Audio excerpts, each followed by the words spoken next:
The Jake Asman Show will begin shortly. Thanks to all these great Patreon members who help support the show. Get your super chats ready. Jake will be here in just a moment. If you love the New York Jets, this is the place to be.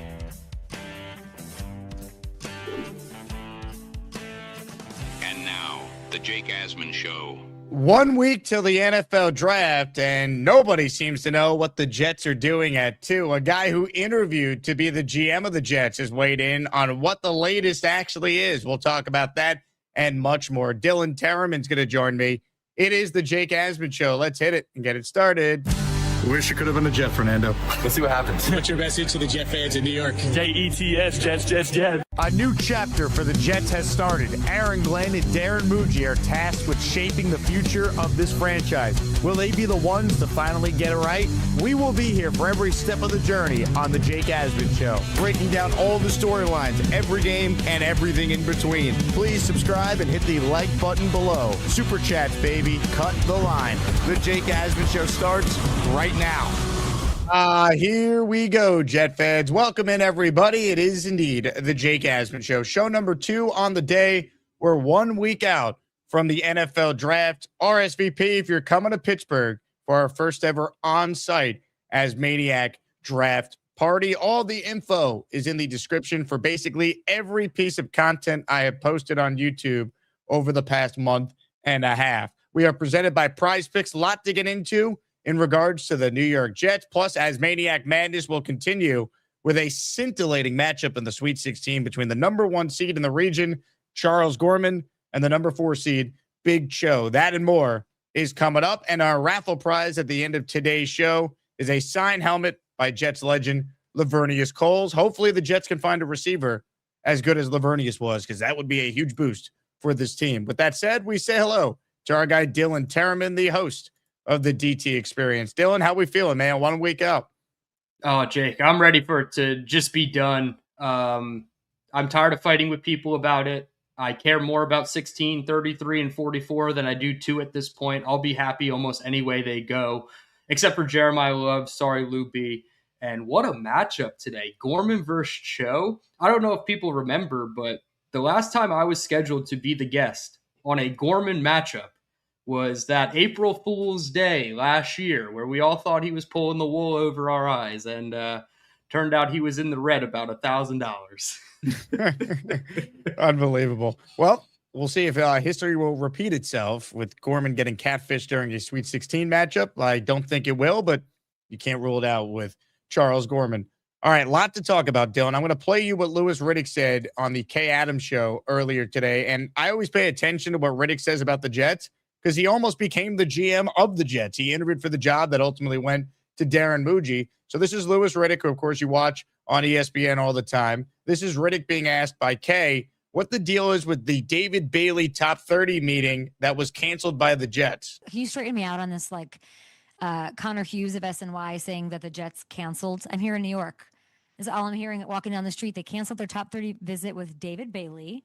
How am I supposed to interpret? How do I interpret that? Does that mean they're more or less interested in taking him 2 overall? What are they doing? I think I would assume they've already talked to him. I would assume they've already met with him. Maybe it was a scheduling thing. Maybe they already know what they need to know about him. I mean, at this point in time, if you're sitting there drafting number 2 overall and you haven't already done everything you need to do as far as vetting David Bailey, then you're just doomed any damn way. So to me, it doesn't mean anything. It's just interference. It doesn't really mean anything to me.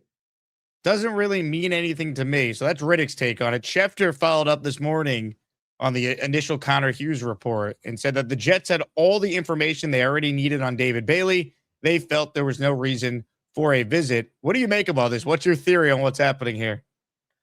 My theory is really one of 2 paths. I don't want to say definitively one way or the other. Either they're not going to take David Bailey, or like the other tweet said that somebody else quote tweeted this with another national media member, the hay is in the barn with David Bailey, and they already know they're going to pick him. Now, if that is the case and David Bailey is going to be the pick, why don't they do what the Vegas Raiders are doing right now with Fernando Mendoza and using these extra visits that they're allotted and start installing defense with David Bailey. So I would lean that it's probably not going to be Bailey and it's going to be Arvell Reese, but I don't want to say definitively. I'd be happy either way, but I would be much happier with Arvell Reese.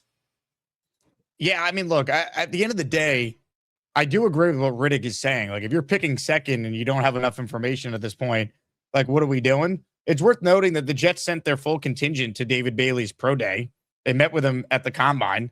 So it's not like they haven't had interactions with him. I wonder if this is just, hey, let's throw a smokescreen out there because, this past week, every draft expert was mocking the Jets to take David Bailey at 2, and it moved the betting odds. And now the betting odds have these guys dead even again. So I wonder if this is a Muji smokescreen potentially that's being thrown out here.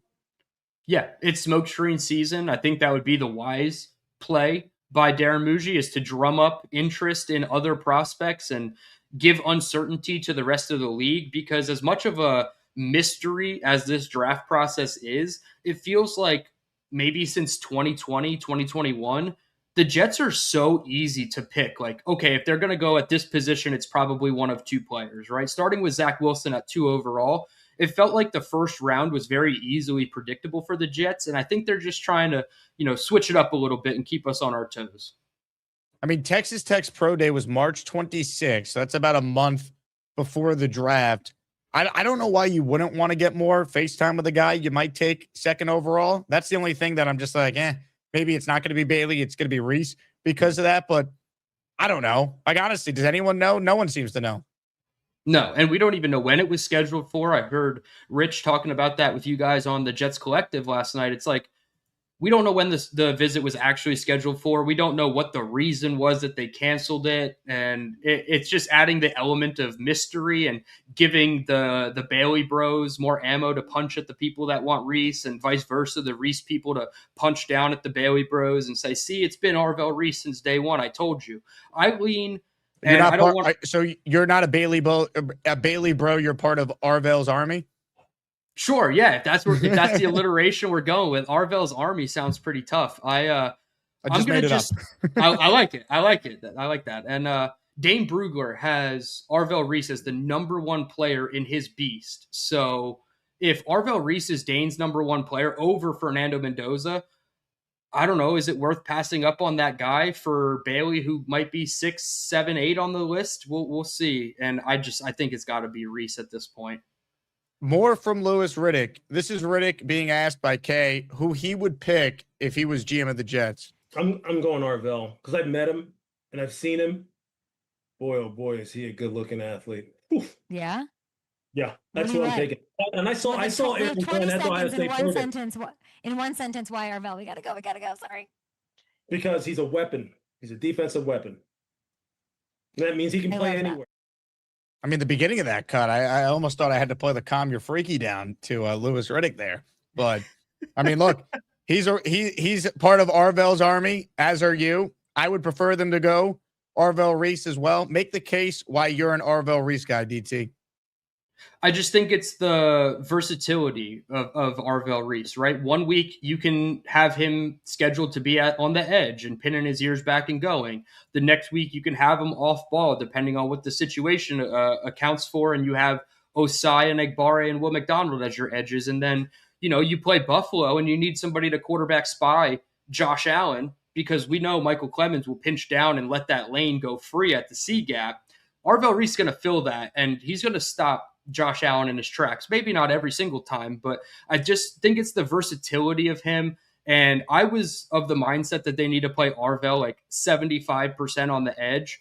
Doesn't seem like that's the case, and I'm not walking back that take. I just think it actually adds more positive elements of Arvell Reese if he can be a really good off-ball linebacker and then a good to really good edge rusher, even if it takes till year 2 or 3. Right. And I don't even think David Bailey is a 10+ sack guy in his rookie year. I mean, Will McDonald, the last 2 years, we've had 8 wins over the last 2 seasons, and he has 18.5 sacks in those 2 seasons.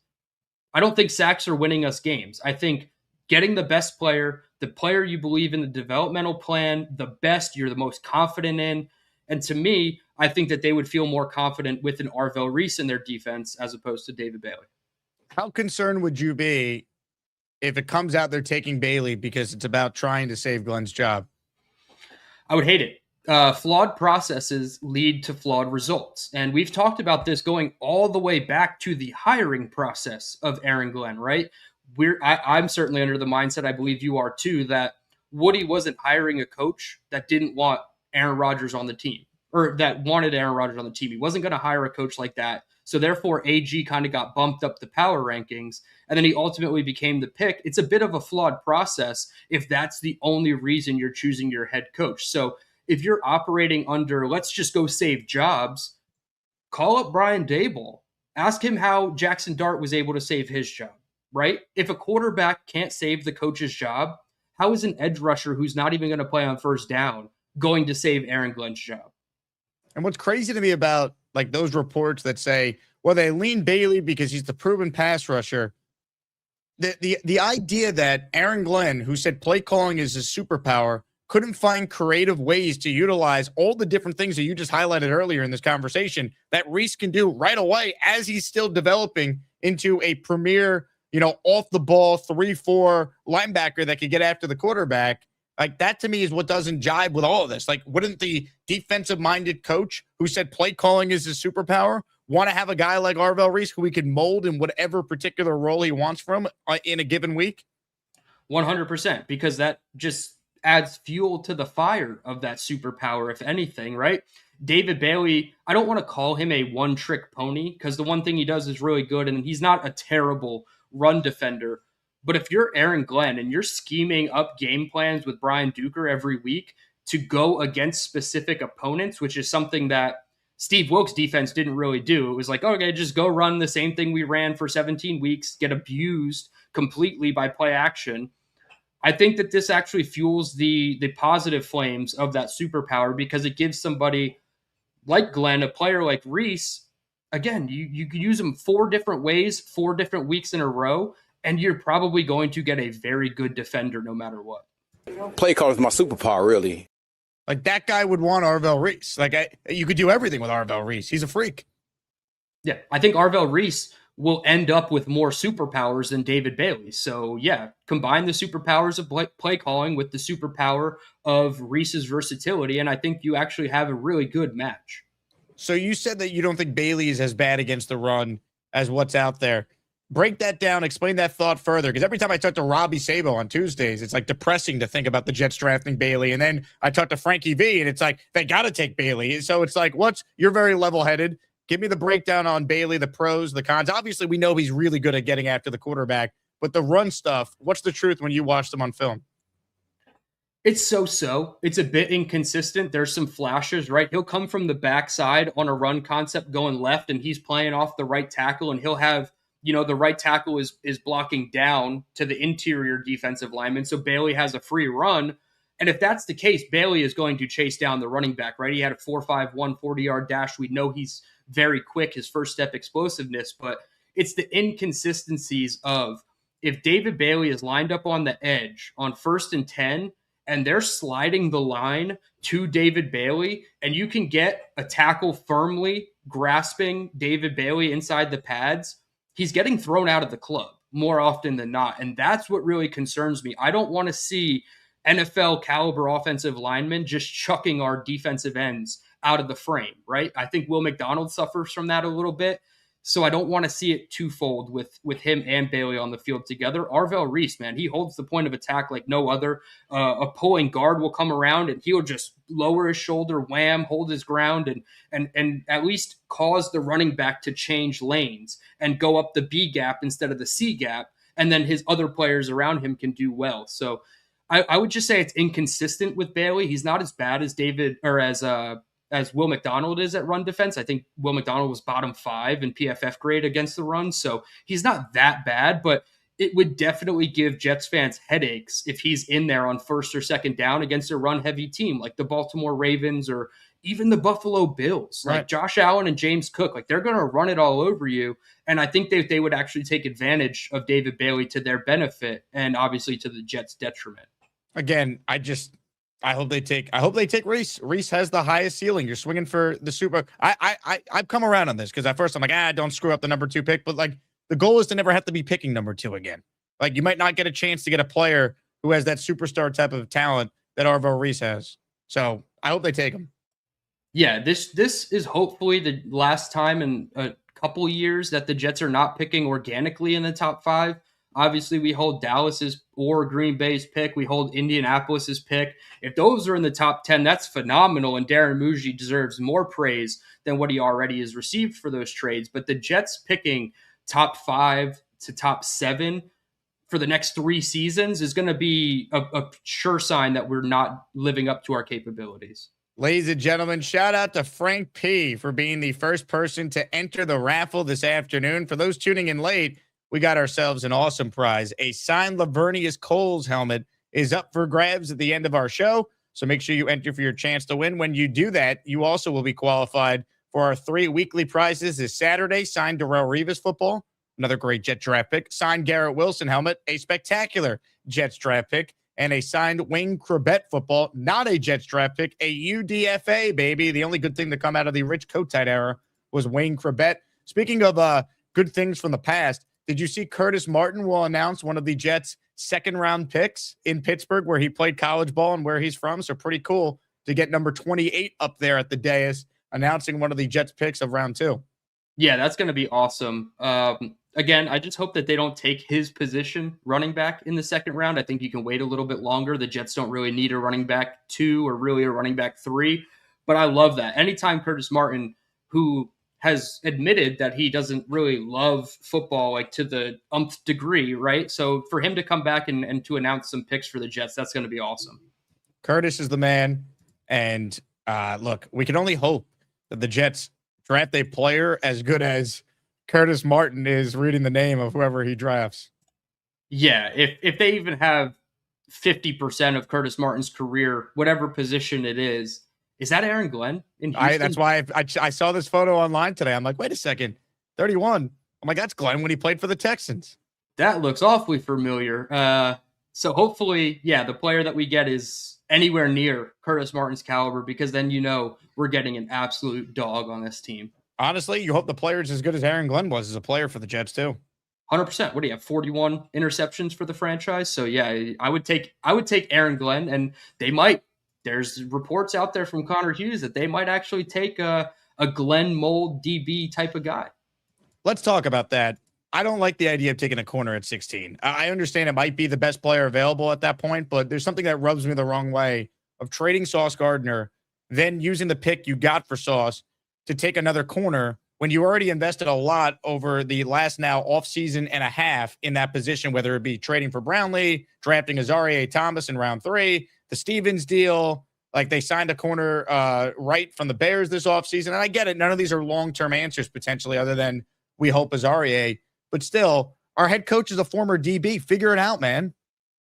Yeah, and with cornerbacks specifically, I wouldn't do it at 16. Now, you can argue a safety, a different type of defensive back should be the pick at 16. But yeah, corner is tough for me. And that's why I've been an advocate for Muji to be aggressive and trade up, because you don't want to sit on your hands and have to pick the 5th wide receiver off the board or pivot to another position like cornerback. So yeah, I'm with you. You can attack corner, maybe pick 44. You trade down from 33, even 103. I know a guy like Malik Muhammad from Texas is usually there in the mock draft simulators. So I don't think you need to go and take that asset from Sauce and immediately turn it into a corner. And if anything, that should be the position where it's like, yeah, we'll load up with late day 2, early day 3 type of players and build them up, right? Glenn said we want to make the 3rd round players play like 2nd rounders and 2nd play like 1st and 1st plays like Hall of Famers. So that would be the position where I look at it and I'm like, do you really need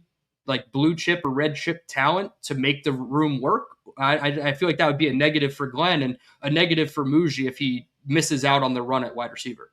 Ralphie says DT advocating for safety DT.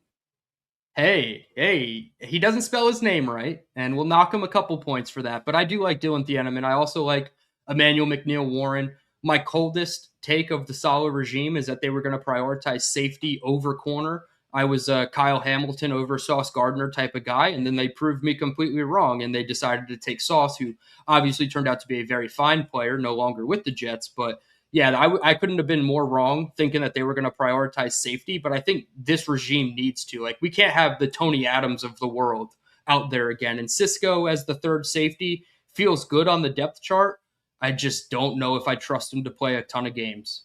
We're going to do a live mock draft coming up in just a bit. So we'll see if we're going to go up and make a wide receiver trade like some of the mocks have had the Jets doing. But before we get into any of that, and we'll open up voting for Asmaniac Madness, give me your thoughts, DT, on the Jets moving up for Carnell Tate in particular. Like, what is your wide receiver power rankings and your thoughts on the Jets potentially going up for him? Or is he not your number one wide receiver and you wouldn't do it?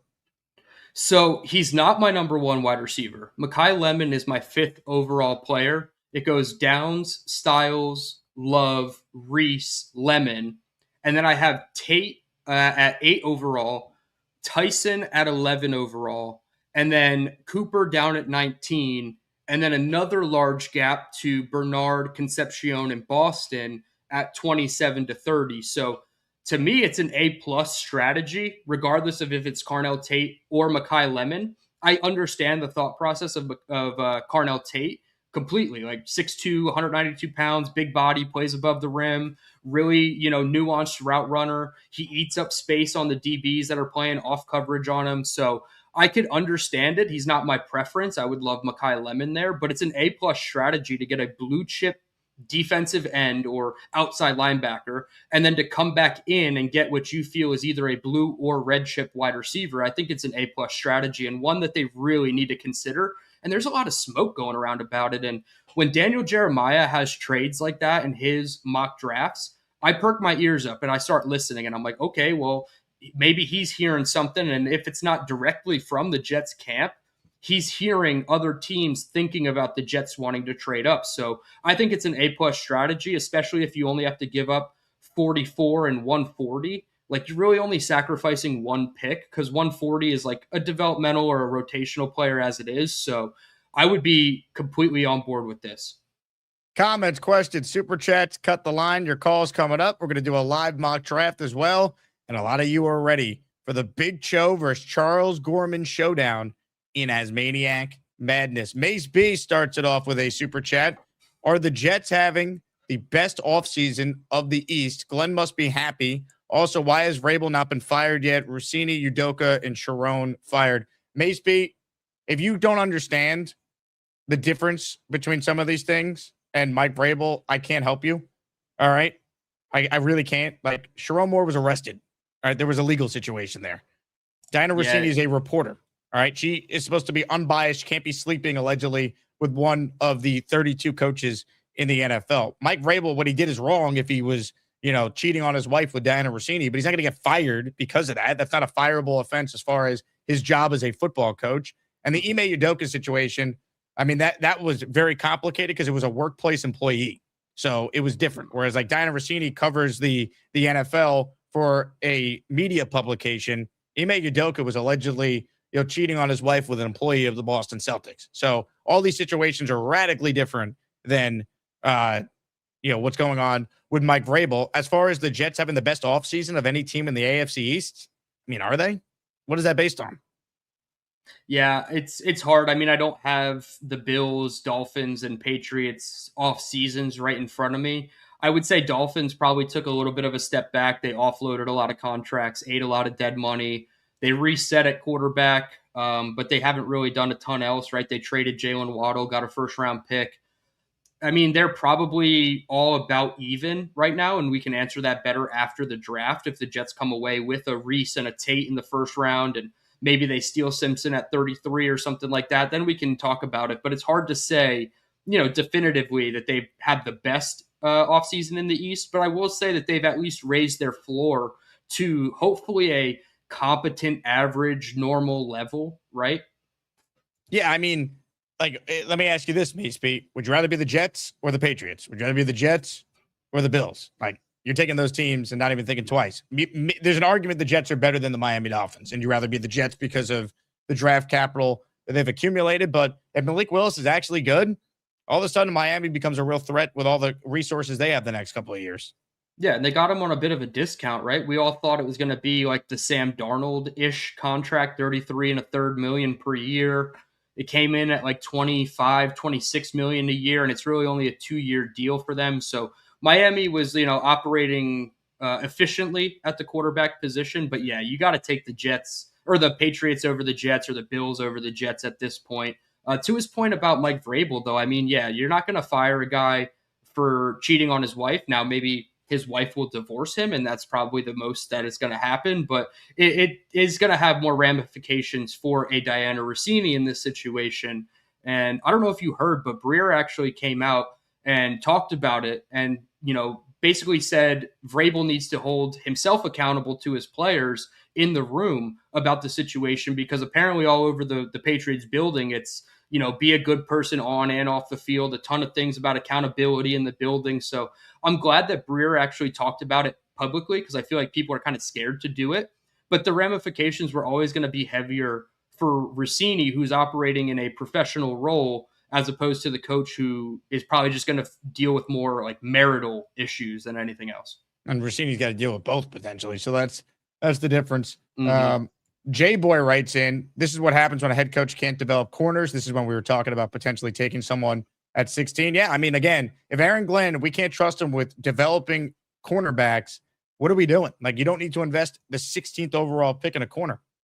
Yeah, I mean, there's the chance that AZ still develops into a really good player. Obviously, he needs to prove that he can stay healthy. He never really recovered from the August shoulder surgery or injury he had in camp. Kind of lingered through the year. He ended up having his first ever surgery on his shoulder. So if they can develop him and, Nashawn Wright plays a little bit above expectations, you can move off of Brandon Stevens next year, add a corner on day 2, like a Chris Johnson or D'Angelo Pons or somebody like that, even a Keontae Scott from Miami, and then develop that player in the pipeline. I don't think you need top 10, top 20 picks across the position. And it would say more negative things about Glenn if he can't develop his own position. Hit the like button if you're just tuning in. We got over 320 people in the room. Let's get over 100 likes. We got a raffle at the end for a signed Lavernius Coles helmet if you're just tuning in. Derek is the latest to enter the raffle. Shout out to Derek, the Kansas Jet fan. Good job, Derek. Yeah. He's in for one. The Bat Fella checks in saying Diana Rossini is on my radar. Hey, now, watch out. Kyle Clifton writes in, Vrabel should be fired for not cheating on his wife with Kay Adams. It's just poor judgment for a head coach. Dylan, your thoughts? I mean, if Vrabel had the choice, I would hope he'd pick Kay Adams, but that's a completely different conversation. Kyle, thank you very much for the super chat. We're going to do a live mock draft on the air, but first, let's set the stage for Asmaniac Madness. People are excited about this one. The grown-ass man region will get underway for the Sweet 16. Today, it's Gorman and Big Cho. Tomorrow afternoon, it's Purple Belt Mike and Party with Peg and Artie. But all the focus right now is on the Gorminator and Big Cho. The 1 seed, Charles Gorman. The 4 seed, Big Cho. Ladies and gentlemen, both of them are on the line. And when that happens, I give each an opportunity to make their case before we open up poll voting to be fair to both people involved. So here's how this will work. We will say hello to the number 1 overall seed first, because that's what he earned with his ranking from the committee. Ladies and gentlemen, it is time to say hello to this guy. Hey, Charles! You'll never get my chicken soup recipe. Hey, I'm not saying that Glowski takes steroids. Give me some of it. Hey, Charles! Who is that lovely lady? Send it this way, Charles. Hey, guys. How are you? Charles? Yes? Hello. Can you hear me? Or is my internet bugging out like usual? Can you hear me? Your internet stinks. It's choppy. Well, thank you for just leaving, Charles. That was great.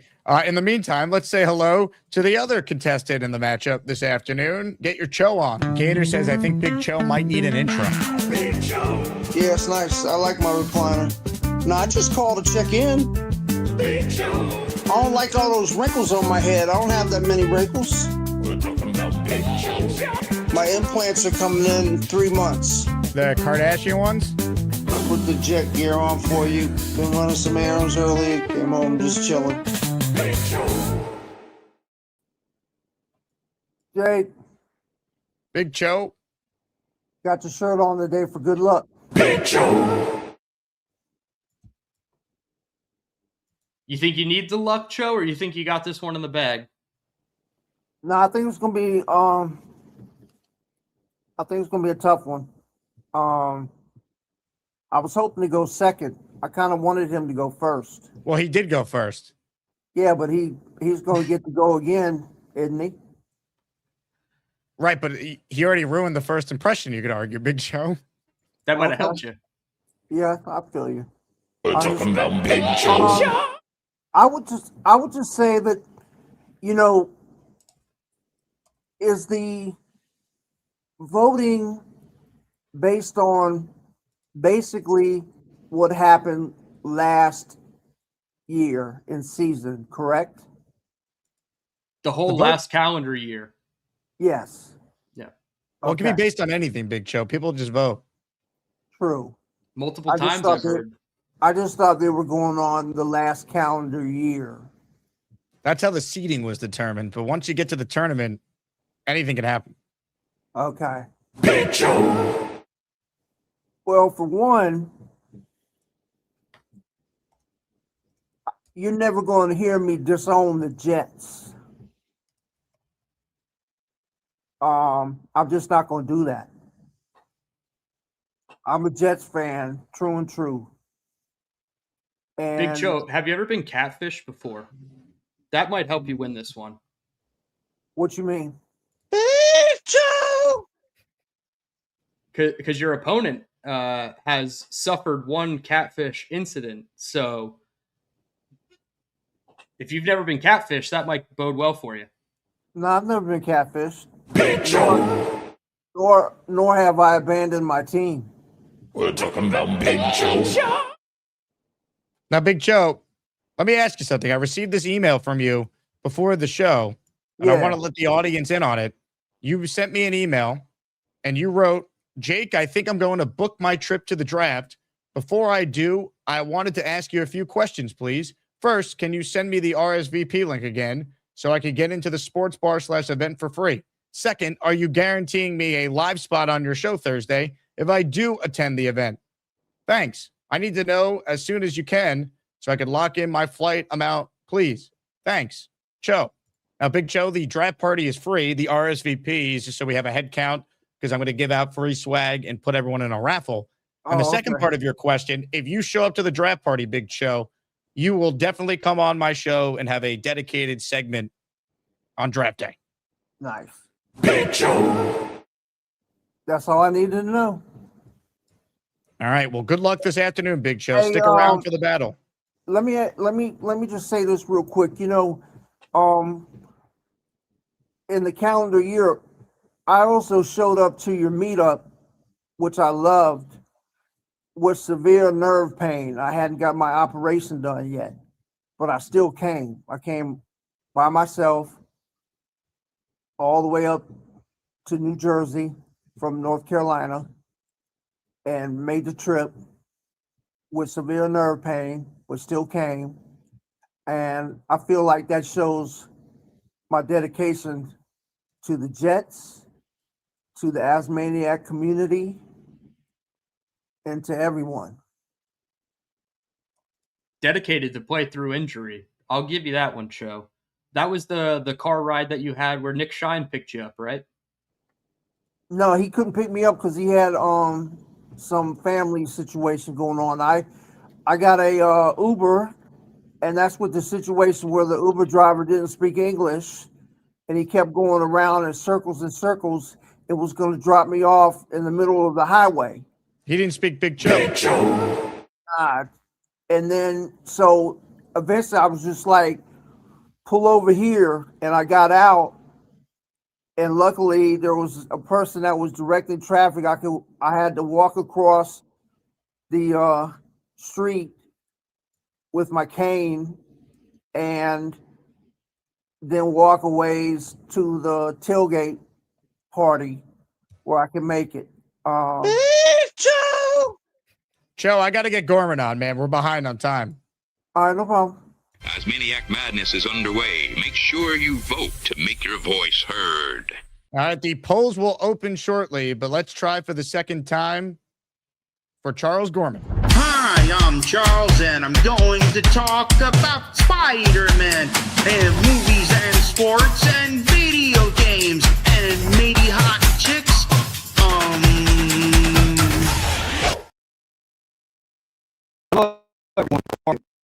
Oh.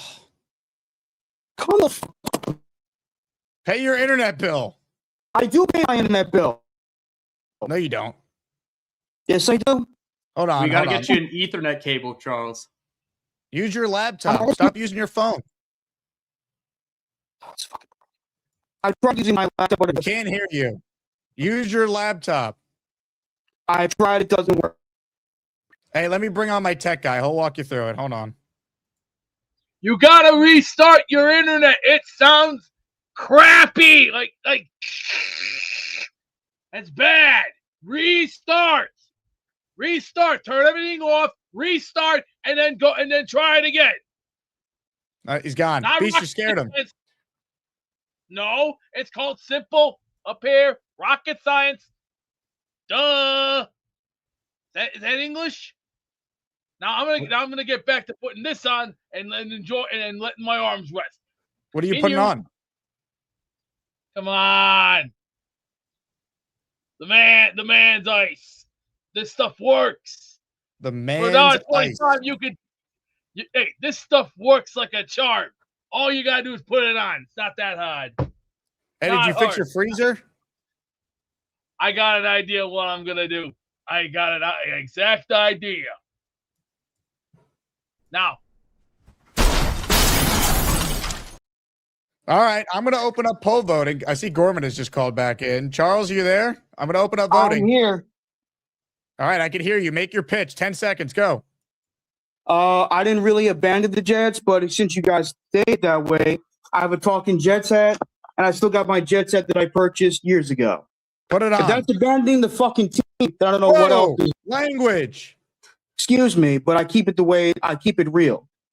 Big Show, I got nothing against you, but you are misguided. Abandoning the team means you left and never came back. I didn't really abandon the Jets. Yes, what I said, it was out of anger, and we all say things out of anger. We're only human up in this bitch. Anyways, I'm vote for me because I try my best to be honest and brutally honest, but that's all I have to say. Vote for me, and you won't regret it. Peace Charles, out. Dave Brigga has endorsed Big Cho. What are your thoughts? I don't care. Screw Dave Brigga. Who? He's a grumpy old fart. He's never liked me in the first place. He's never respected me. He should mind his own business when it comes to me living my life. Should do things my way, not his way. He's not my father nor my grandfather, nor will he ever will be. And I was going to say afterwards, when you call him, bring him on. Charles Chuckles, you should get a job. I'm applying for a job these past few days, especially today with my job coach, Shamari. If you don't fuck off, I don't know what else will. Have a good day.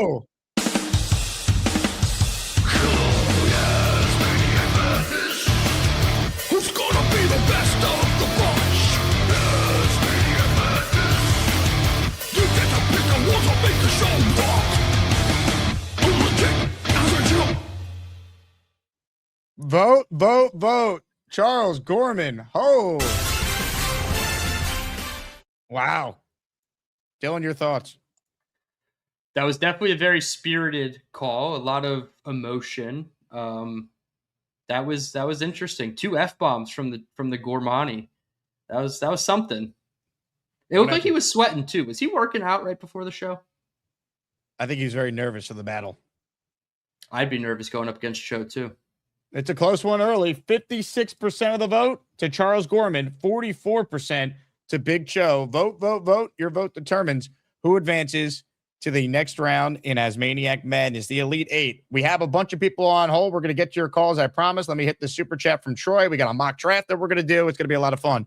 Troy writes in, Bailey Bros versus Reese's Cups. Reese jumps out off the screen for me. I get concerned with Bailey being one-dimensional, his size and level of competition. I do think Bailey is elite at rushing the quarterback. Like, look at his measurables.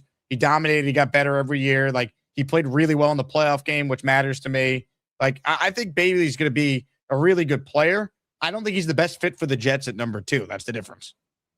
Yeah, I mean, I think Will McDonald only played 30-something% of snaps. Maybe it was even a little lower in his rookie year. Now the depth looked a little different, of course, but I'm nervous that David Bailey is only going to be like a one down type of player, like a third down guy. You take off a side or Enagbare and you bring on David Bailey, and that kind of makes me nervous. Whereas Arvell Reese, you're playing him every single down. And each week, he could do a little bit different than what he did the previous week. You're facing Josh Allen, you're going to spy more this week. You're facing a statue at quarterback. Hey, we're going to line you up and you're going to rush the quarterback more this week. There's so many different things you could do with a piece like that. Yeah, and I don't hate him in man coverage against running backs in the flat. I think he can go stride for stride with a lot of them. Maybe not Devon Achane, but I think that there's just multifaceted things that you could do with Reese. Dylan, are you ready to get your mock on? Absolutely. Let's do it. We did this last week, and we got a lot of positive reviews, which is rare. This was the mock we did on the show together last week. We didn't do any trades. We might change that this week, depending on what's available. Well, we sat down. We just made picks in each round. We took Reese at 2. We took Jordan Tyson at 16. Emmanuel Prignon at 33. And Ty Simpson was there at 44. Then we took safety Bud Clark on day 3, round 4. Cyrus Allen, we doubled up at wide receiver. Also in the 4th round, Pat Coogan in round 5. Roman Hemby in round 7. And kicker Trey Smack out of UF was our final selection. So that's what we did last week. We'll try and differentiate our mock this week. DT, everyone now can see your screen. Let's get our mock on. Here we go. Absolutely. I don't think it's any surprise where this first pick is going to go. Let's see if the mock draft simulator throws us a curveball. They do not. So, of course, Fernando Mendoza is number 1. I think Kirk Cousins even let it out of the bag that they're installing the offense with Fernando Mendoza via their Zoom calls and meetings that they have with him. Something that I think the Jets should do with Reese or Bailey if they're going to have any meetings leading up to the draft. But I know we took Arvell Reese in the last one. I'm somewhat of the mindset to say let's switch it up and go Bailey, but I'm trying to also be predictively correct. And I think we should stick with Arvell Reese at this pick. We did Reese last time. You want to go Bailey just to switch it up? Yeah, I like that. Let's do Bailey. Even though you and I are both on the All record, right. We would take Reese. Yes. So what I'm going to do is I'm going to hit David Bailey, and we're going to wait for Carnell Tate to either come off the board, or is 7 the spot that we're going to try to trade up with? Do you want to stop it at 6 with the Browns before they might possibly take him? How do you want to play this out where we can pause the simulator and try to trade up, or do you not want to trade up at all? Let's pause when we get to the Commanders pick and see if Tate is there. Perfect. All right. Let's see if I can do this right. Oh, it's not, okay. Now it's giving me the option to pause. Okay. Saleh gets Reese. Maui Noah to the Giants. Jeremiah Love to the Cleveland Browns. So I don't think they're going to take Jeremiah Love. They obviously have Quinshon Judkins in-house already, but this falls in our favor. We can give 16, 44. It looks like they'll accept this. Do you even want to try to give them a day 3 pick to sweeten the pot, or do you think we should just try it with the 2 picks for 7? Let's try and pull a fast one on them. We're not sweetening anything. Did I do that right? Oh! Oh no! You didn't get you didn't do it right. You didn't offer it. I didn't do it right, but we got saved. Washington took Ruben Bain. I clicked the wrong button. I thought the blue one was to offer the trade. All right. Well, we only have to move up to 8. We don't have to. Is my internet okay? By the way, I wasn't sure if it was me or you. It's a little choppy. Do you want me to reset real quick? Yeah, let's do a quick StreamYard reset with you, DT. Pull the Gorman on us. I got a lot of tabs. Yeah, that could be it. We'll get a little internet reset for DT because I do think it was buffering a little bit. Then we'll get to the conclusion of the mock. He hit the wrong button, but you know what? We actually got saved there. We got saved there indeed. Hey, we're presented today by PrizePicks. I lost my PrizePick lineup earlier, so That's on me. We'll be back at it tonight with some more baseball. Follow me on PrizePicks at Jake Asman. Download the app and get involved. You just play $5 and you're going to get $50 instantly when you sign up and use that code HMA. Shout out to PrizePicks. They're awesome. We'll have some draft stuff for the people next week. Right now they have Garrett Wilson on there. You could go higher or lower on his touchdowns and receiving yards. His touchdown number is only 5. I think Garrett Wilson, if he's healthy, is going to catch at least 6+ touchdowns this year for the Jets. So if you want to get ahead on that and any other NFL future prize pick lineup, check it out for yourself. Again, download the app and use that code HMA and take advantage of the offer. DT is now back with us. The internet is interneting, I hope. Let's find out.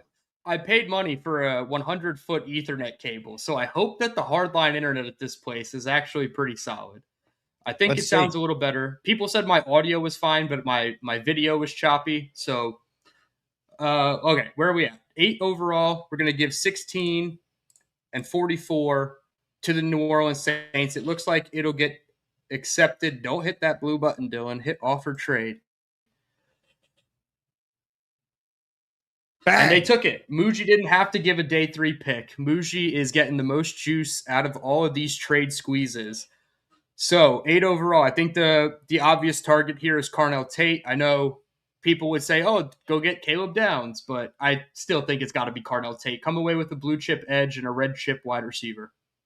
Carnell Tate, you are a New York Jet.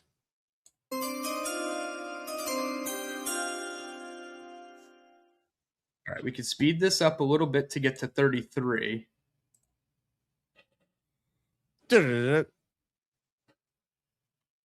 Lemon to the Rams. That's going to be such a good pick if that's who it is. Sadiq ended up going at 16 where the Saints picked. Wow, that's interesting. I don't know if I would take Sadiq. I don't know.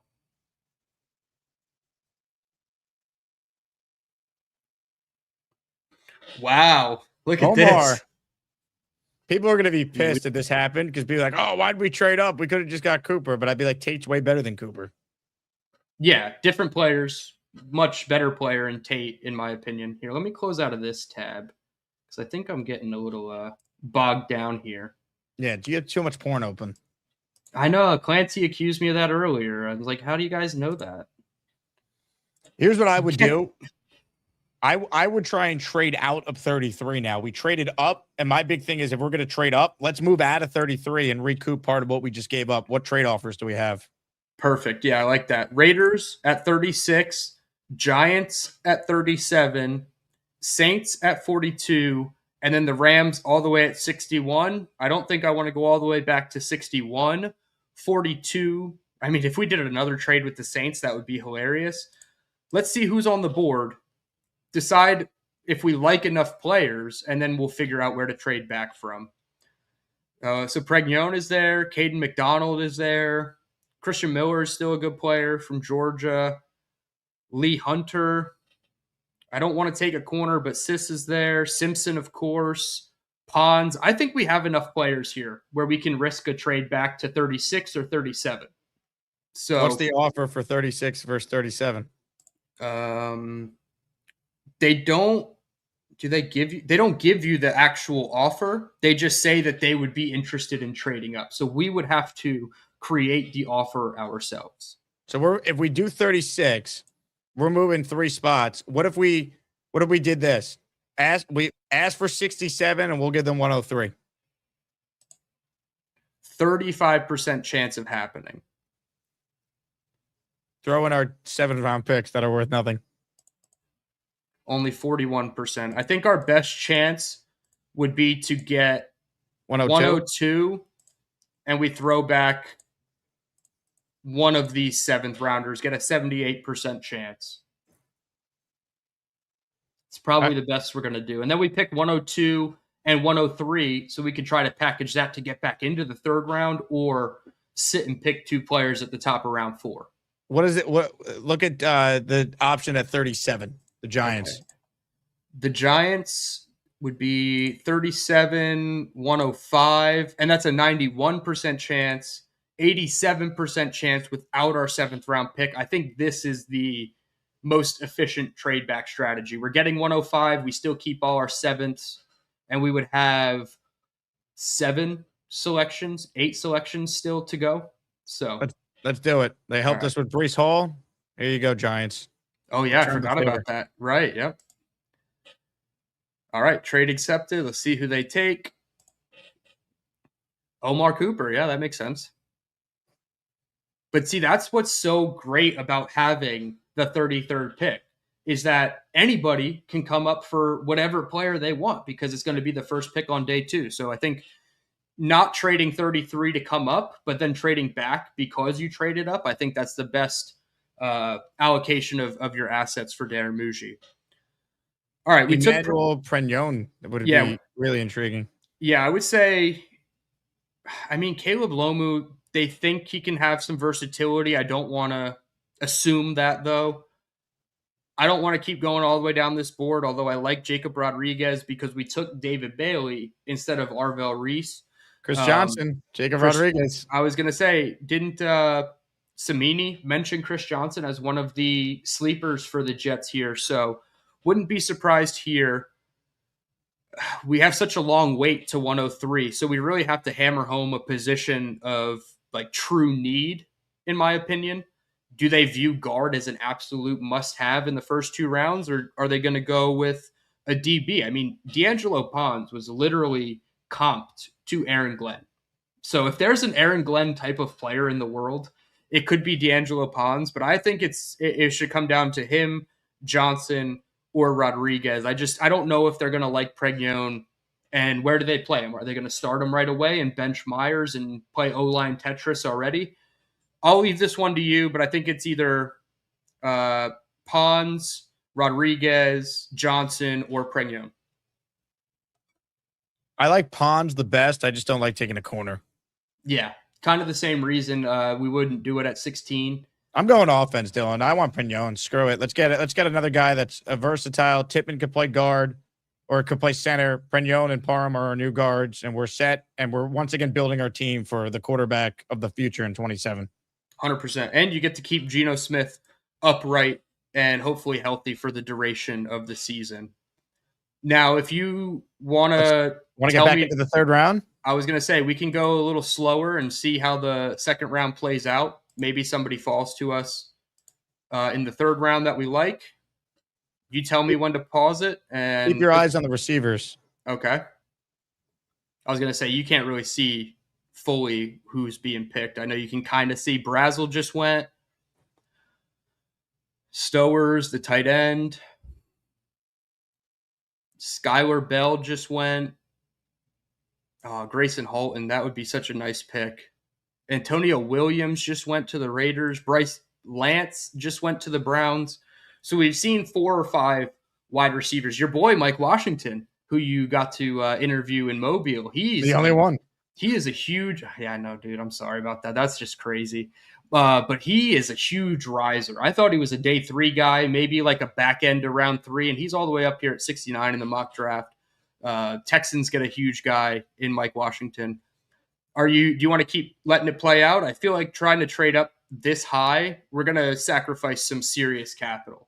We're going to have to trade easily to both our forwards. Yeah, and I don't even know. Let's see. Yeah, 103 and 105 does not even move the needle over here. So throw 140 in there just to see. 59% chance. Who's the player that we want if we do this? Unfortunately, I can't see the board when you do this, which is dumb. I would have to resume the draft, look at the board, and then try to pause it again. Yeah, that's tough. Yeah. I don't think trading 3 picks for 71 is worth it. No, because what position are we going to target here? We're going BP at this point. Let's let the board play to us. All right, cool. Yeah, if we want to trade up into like the mid 80s or 90s, that would be a little bit better. Elijah Surratt, he just went. Zachariah Branch. Ooh, Keelan Rutledge would have been great. See, this is why I think we need a 3rd round pick. I love all these players. Rivers, Hecht, Roush, Slaughter. All these guys are really solid picks. Anthony Hill fell all the way to 85. That's crazy. Kamari Ramsey at 87. That's a great pick. Ted Hurst at 90. All right, we're at 92. Deion Burks just went too. So we're definitely missing out on wideouts, but that's going to push somebody down the board to us. I didn't really look at the board to see who was still there. Do you want to just let it play out to 103 or you want to trade up 9 spots? Yeah, we don't know who we're trading up for. Let it play out. Yeah, exactly. All right. It's weird that they don't show me the board. We essentially have back-to-back picks coming up too. Yeah, 103, 105 is great. Oh, it's a key Wheatley to the Eagles is huge. Low moving costs there. Oh, the Nuss Bus. Yeah, so we were faced with this dilemma on Jets Roundtable. I like Nussmeier better than Aller. I understand that the Jets probably like Aller more. At this point, do we punt on quarterback or do we try to get a guy who, he's going to be one injury away from playing, which makes me really nervous. If it's Nuss, Aller, Beck, whoever, they're probably going to have to sign a free agent quarterback too, like Tyrod Taylor back. So maybe we go a different position. We can scroll down the board. My guy Malik Muhammad is here from Texas. We didn't take a corner, right? No, we didn't. Malik Muhammad is a good person that I like mocking here. Deontay Lawson, I don't know, the linebacker from Alabama. I don't know if that fits like the mold of what they want to do, but that could be a possibility. Caleb Proctor from Southeastern Louisiana, like super small school, but apparently he's nasty. Really elite pass rush grade. His true pass rush grade is still very high. A very high percentile pass rush win rate. Tons of defensive snaps over the course of his career, 400, 500, 500. Snaps by alignment, he's a B-gap guy. So that means he's lining up between the guard and the tackle. So a true, like a 3-tech type of player. Could go there.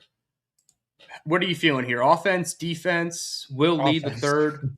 You still want offense? All right. Yeah, I'm tired of not scoring points. 100%. So do we go quarterback?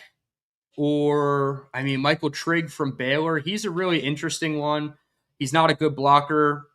Low drop rate, but he did have 7 drops. Actually, I think that's a high drop rate rather, not a low drop rate.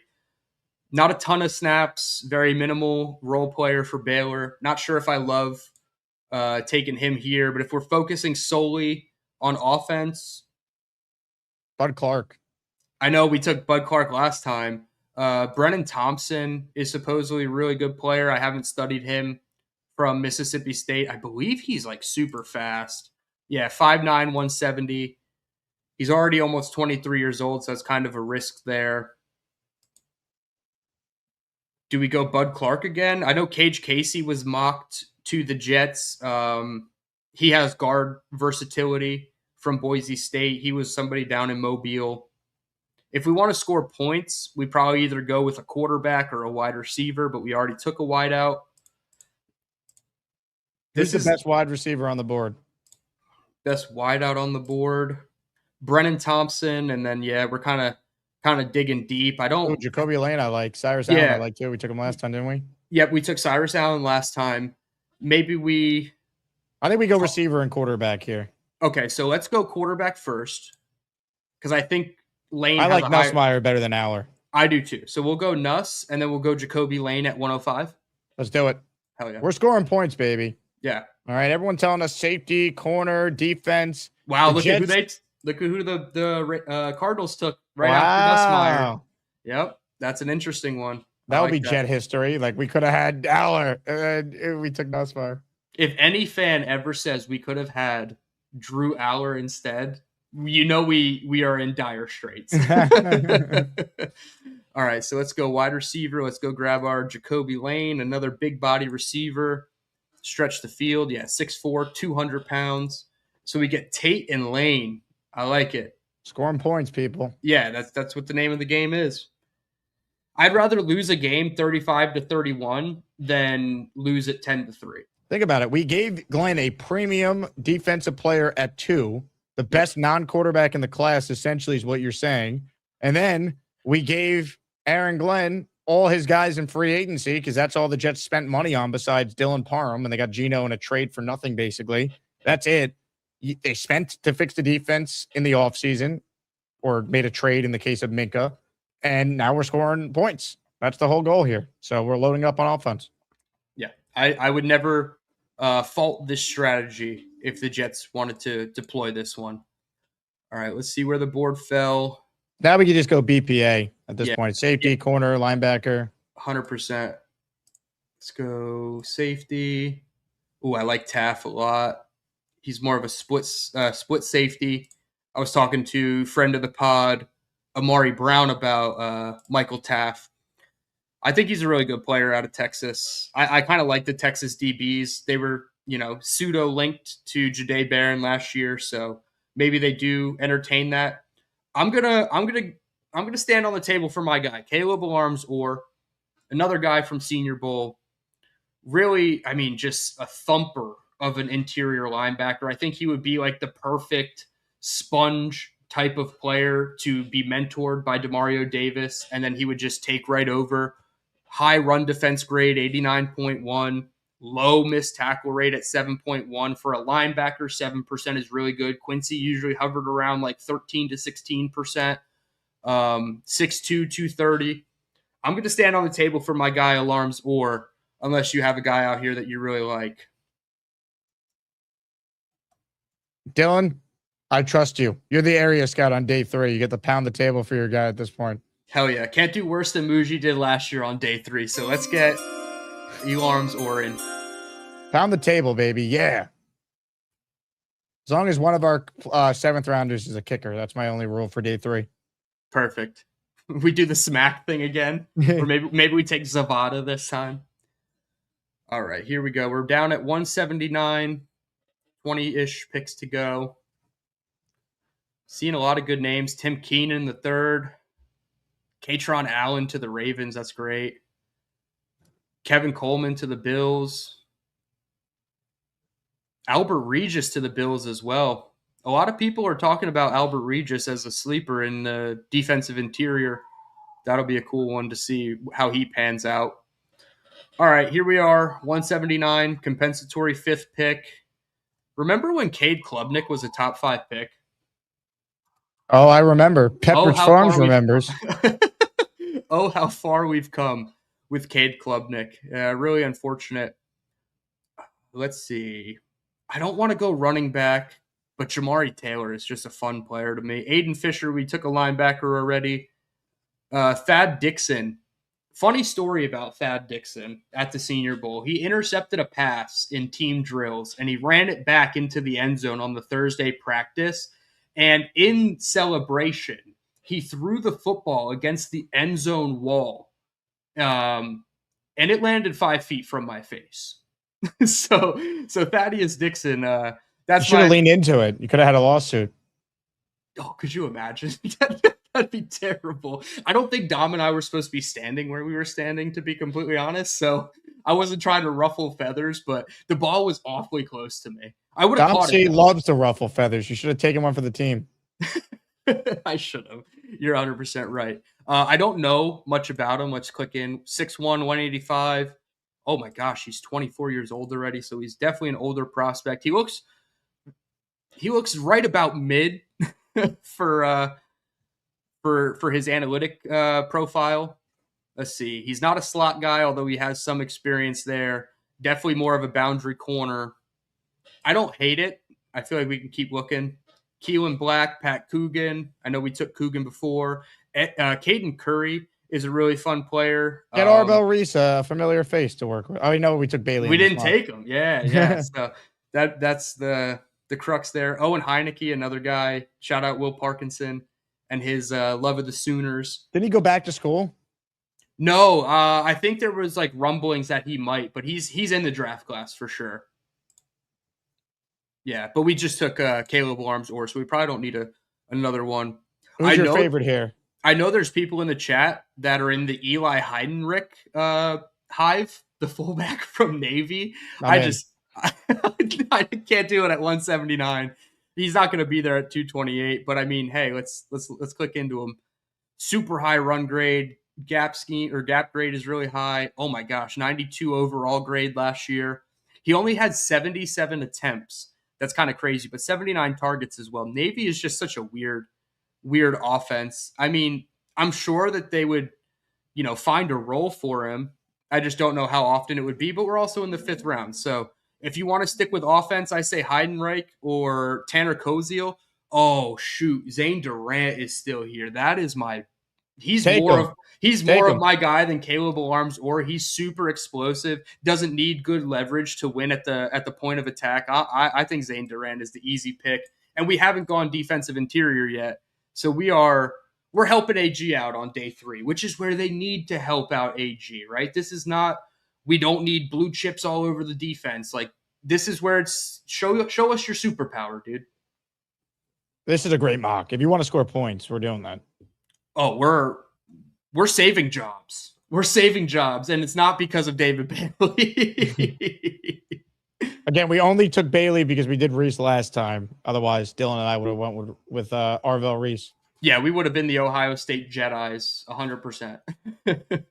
All right, here we go. Get your favorite non-kicker, and then our last 7th rounder, we're taking a kicker. Okay, so we took Pregnon, but I do like Parker Brailsford, although Isaiah Nwakobia is a really good run defense safety. Graded out really well last year, not so much this year, but his run defense grade was still high in the 80s. 12 run stops. Passer rating allowed is kind of tough. Did have 2 interceptions. Has played, slot, box, deep half split safety and single high safety role. So I think Nwakobia is a good versatile safety who plays against the run, or Parker Brailsford. I lean Nwakobia if this is going to be our last pick before a kicker. So again, helping AG on day 3, I think we take a safety. Boom. Let's do it. Hell yeah. All right, now we got to figure out which kicker we're taking here at 242. Should we get Beast Redemption? Yeah, don't give us Tate Sandell. Give us another one, Beast. We'll even show you the board first. Beast, give us your kicker of choice. Here we go, folks. You sit when you pee. Now go to another caller. All There's right, a Beast. there's your brand new T-shirt slogan right there. You sit when you pee. Ladies and gentlemen. What kicker do you want? Let me make a decision. Can we get some dark music, please? Very dark.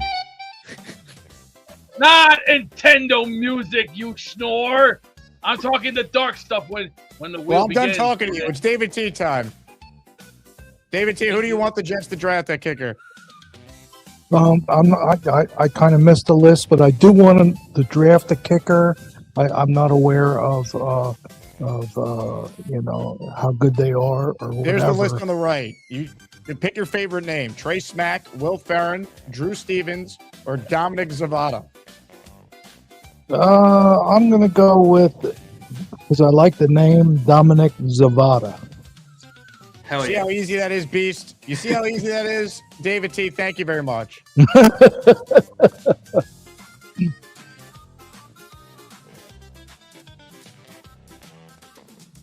Can you hear me, Jake? I got my eye on you. Checkmate me, full screen, bitch. Fireball, whiskey time, David motherfucking T.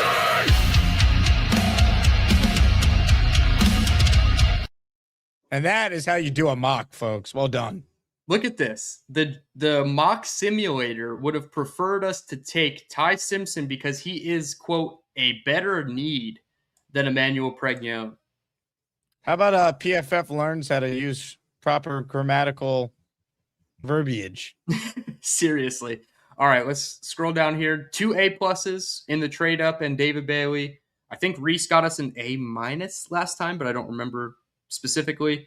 B-, A. They didn't like the Lane or oh my God, they hate all my day 3 picks. Oh my goodness, but they like Nwakobia.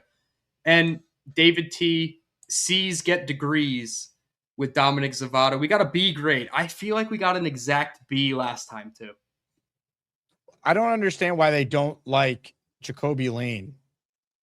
He was picked. He was number 136 on the board, and we picked him 105. So I guess they could call that a slight reach. Maybe they wanted us to try to take him at 140, but I don't know. I like him. I mean, I don't love Jacoby Lane, and when I studied the USC wide receivers, him and Mekhi Lemon, obviously, I came away with Jacoby Lane as like a 2nd round grade, like a low 2nd round grade. And then I wasn't entirely impressed with him at the Senior Bowl. He wasn't, winning with separation, which is not really his calling card. But I don't know. There's some things that I guess the national scouts don't like about Jacoby Lane. But I mean, you're getting 2 6'2" or bigger wide receivers to complement with Garrett. We didn't get a slot guy, so they're going to probably have to lean on Arian Smith or Isaiah Williams. But one of those guys has to step up. And to have big body wide receiver targets on the outside for Geno Smith, who loves to throw the ball deep, I think Jacoby Lane and Carnell Tate are really good fits for that. What a mock. I feel like we got our mock on, folks. All right. Things happen. Great job by DT spearheading another mock. We got calls to get into. But first, an update in voting in Asmaniac Madness. This is shaping up to be an instant classic. Gorman, the 1 seed. Big Cho, the 4 seed. Right now, Gorman leading 53-47. Big Cho has been standing by, eager to get back in the mix and give a pitch. Ladies and gentlemen, stop what you're doing. Hold on. Let me adjust StreamYard because StreamYard is being a pain in the ass. And let's say hello to Big Mother effing Cho. Jets, Jets. What's up, Jake? Big Cho, you're currently trailing, but you can make a comeback. What's your message to the people? Just vote with their heart, man. If they want to vote for me, I would really appreciate it. I feel like I deserve the vote, but I did everything I could do this calendar year, showing up for stuff, calling, I know my opponent showed his Jets hat and another hat. You couldn't even fit into the camera how much jet gear I have. You should go put it on, Big Cho. Too much stuff. Give us a tour. A tour? Hey, Ted says he'll vote for you if you crack a smile or a laugh.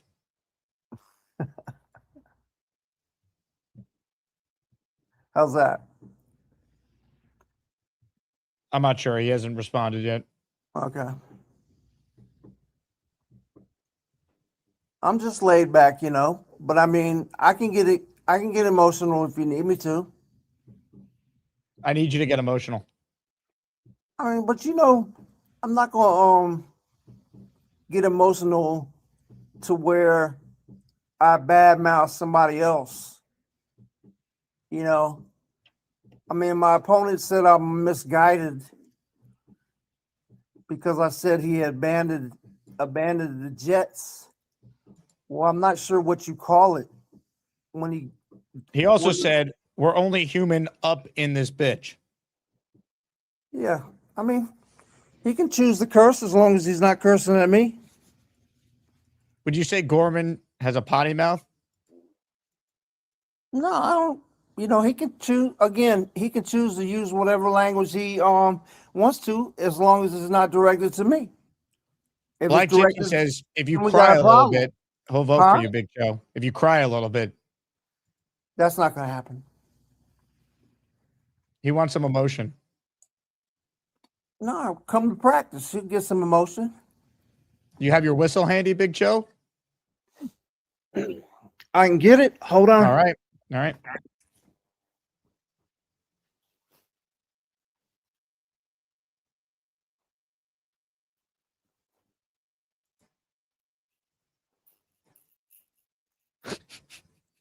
Thanks. I'm typing to the chat and you just throw me on the screen. Got it. Let's see it, Big Joe. What you want? For you to blow your whistle.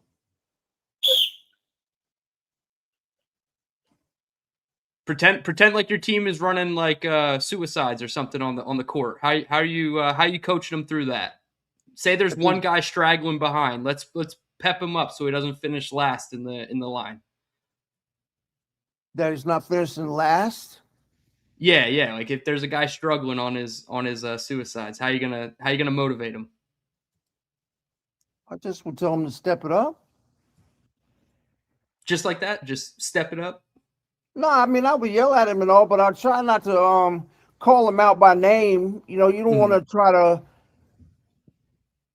Right now, you try not to call people out by name because a lot of times the players can be, I don't know, soft. You could say it, Cho. They're a little soft nowadays. Well, give us some passion, Cho. A little sensitive. So you don't want to call out the guy by name, but just like, let's go, everybody. Let's pick it up. Pick it up. Don't be last. Don't be last. Let's go. Don't be the last one. Touch the line. Let's go. Don't cheat yourself. You're cheating the team. Let's go. I like it. I'm ready to run through a wall. Let's go, Big Cho. Asmaniac Madness is underway. Make sure you vote to make your voice heard. That's what we needed. Yes, that's exactly what we needed. Let's go, Big Cho. Here to respond is Big Cho's opponent, Charles Gorman. Hello, Charles. Uh-oh. Internet McGee strikes again. Oh, my God. Gorman, you better figure something out. Big Cho is on your ass right now. Holy hell.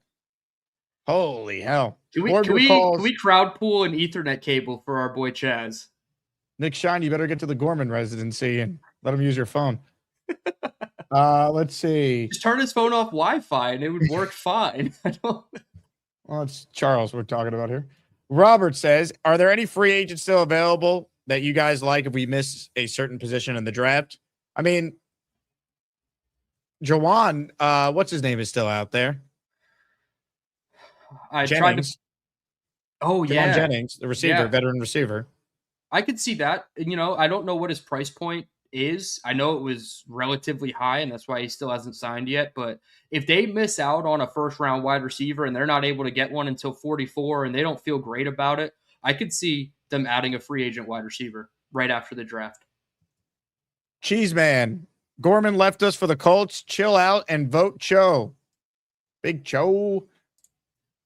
Ladies and gentlemen, you want Charles Gorman? Well, it appears like he has figured out what the issue is for his internet. Ladies and gentlemen, it's time. Hi, I'm Charles, and I'm going to talk about Spider-Man and movies and sports and video games and maybe hot chicks. See this hat, everybody?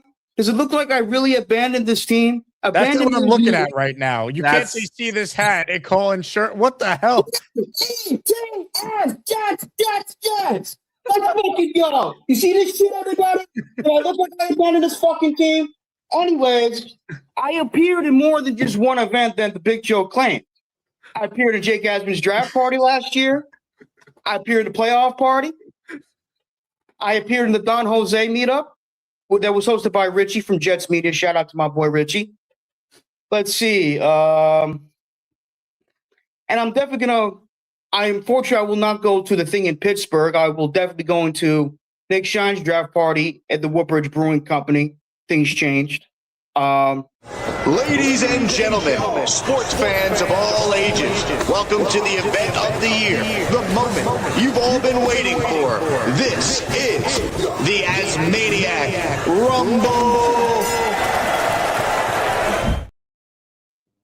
Oh, hey, Big Joe, how are you? I'm good. How are you? Good, man. Sorry if I have my shirt off. I was recommended by a friend to do this. So. Gotcha. I like your. Is that a Jake Asman shirt? I got Yeah, it is. Hold on 1 second. I hope I got my muscle shirt. Yes, I do. Did you get one of these? Just gotta hold it on back. Good job, Charles. What is it, white? It's a muscle shirt, an A shirt, or as they call it, a wife beater. No, I don't have one of those. No. Oh, okay. So I heard you said you're a college basketball coach. For what university, if you don't mind me asking? No, I don't mind. I'm at Catawba College. It's a small D2 college in Salisbury, North Carolina, which is about 40 miles north of Charlotte, North Carolina. Oh, that's cool. How long you been there? This will be my, let's see, I just finished my 7th season, so I'm going on 8. But I've been coaching basketball since I was 25 years old, and I'm 60. You're still a young buck. Appreciate that. I am gonna get sick to my stomach looking at this. Wow. Sorry, Reese. That's what I thought. That's what I thought. Regurgitation can't get any uglier. This is regurgitating. My God. Oh, good Lord heaven. My Sorry, God. Reese. That's what I thought. People magazine was looking at the sexiest man alive. I'm looking at regurgitation from another planet. This is like looking at. Sorry, I don't have a six-pack, Reese. I'm sorry. No, thank you. That's No, you look like regurgitation. I'm sorry. I appreciate that, Beast. Whatever oozes from that machismo brain of yours, I'm sorry. You want to see what a real man looks like? You want to see what a real man looks like? This is God, man. This is God. Look at this. This is a real God right here. A machine. 272 pounds, muscle and might. Destructive but constructive force right here. These biceps here. These are guns that'll rip throats from top to bottom, pillar to pillar, post to post, man to man, muscle to muscle, even all gun, baby. This is all guns. This ain't no bullshit. I'm sorry. Please, for the love of Jesus, whatever that. I'm sorry, you freak. No, thank you. Jets. Let's go. I still got the Asmaniac fanny pack, by the way, Jake. I'm still rocking that. Asmaniac Madness is underway. Make sure you vote to make your voice heard.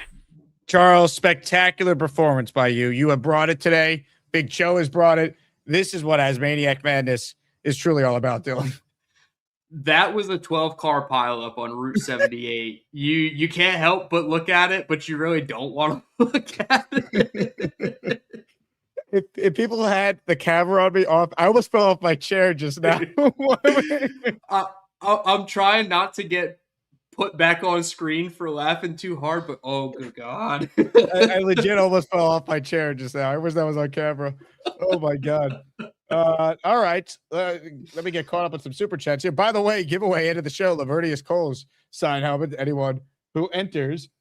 Big fella says, Renzel Allen's 6 rings are drowning. You have to save one. Who do you choose? It's easy. This is an easy one for me. Definitely not Renzel. Probably not. 6 rings, I just think is silly. Like, he's just dumb. He doesn't understand fandom. I don't think he's necessarily a bad guy. No. Allen, I think, is just a bad guy. I'll deal with one less Patriots fan in the world. I'm saving Allen. So you'd save Allen over 6 rings? Yeah. Unfortunately, I would. That's Has understandable. anybody heard from Allen? He's been gone a while. Where's Allen been? He says he's boycotting the show. Boycotting? Wow. Okay. He's been gone for a while. He never even called in during his Asmaniac Madness day. Damn. So you wouldn't save 6 rings? Nah, like you said, he's a nice guy. He probably means well to a degree. I can't get over how he started his appearances on the show, mocking all the Jets fans and saying Tom Brady's jersey is worth more than our whole franchise. And all those things. It's hard to get over, man. I mean, we're a scarred franchise, and you just cut open the scar tissue, so it's going to take a while. Hello, Dylan.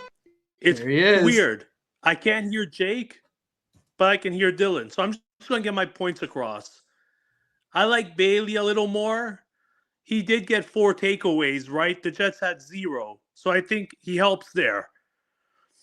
I just don't trust Glenn with Ty Simpson. At 16, I think he's historically bad. Since you traded Sauce Gardner, the Jets gave up 29 points per game. It was 0-7 without a takeaway, giving up 26 a game. So I do think Bailey helps. Reese is good too.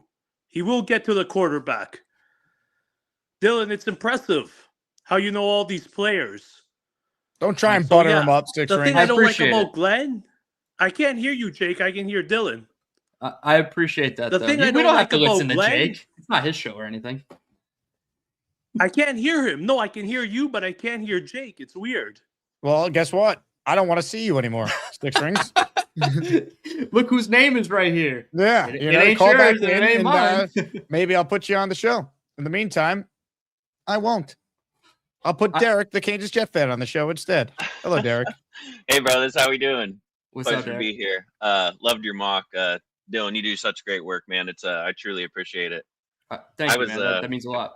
I couldn't stop laughing at the Charles and Beast shirtless this peak Asman show. I think that was the moment of the tournament so far.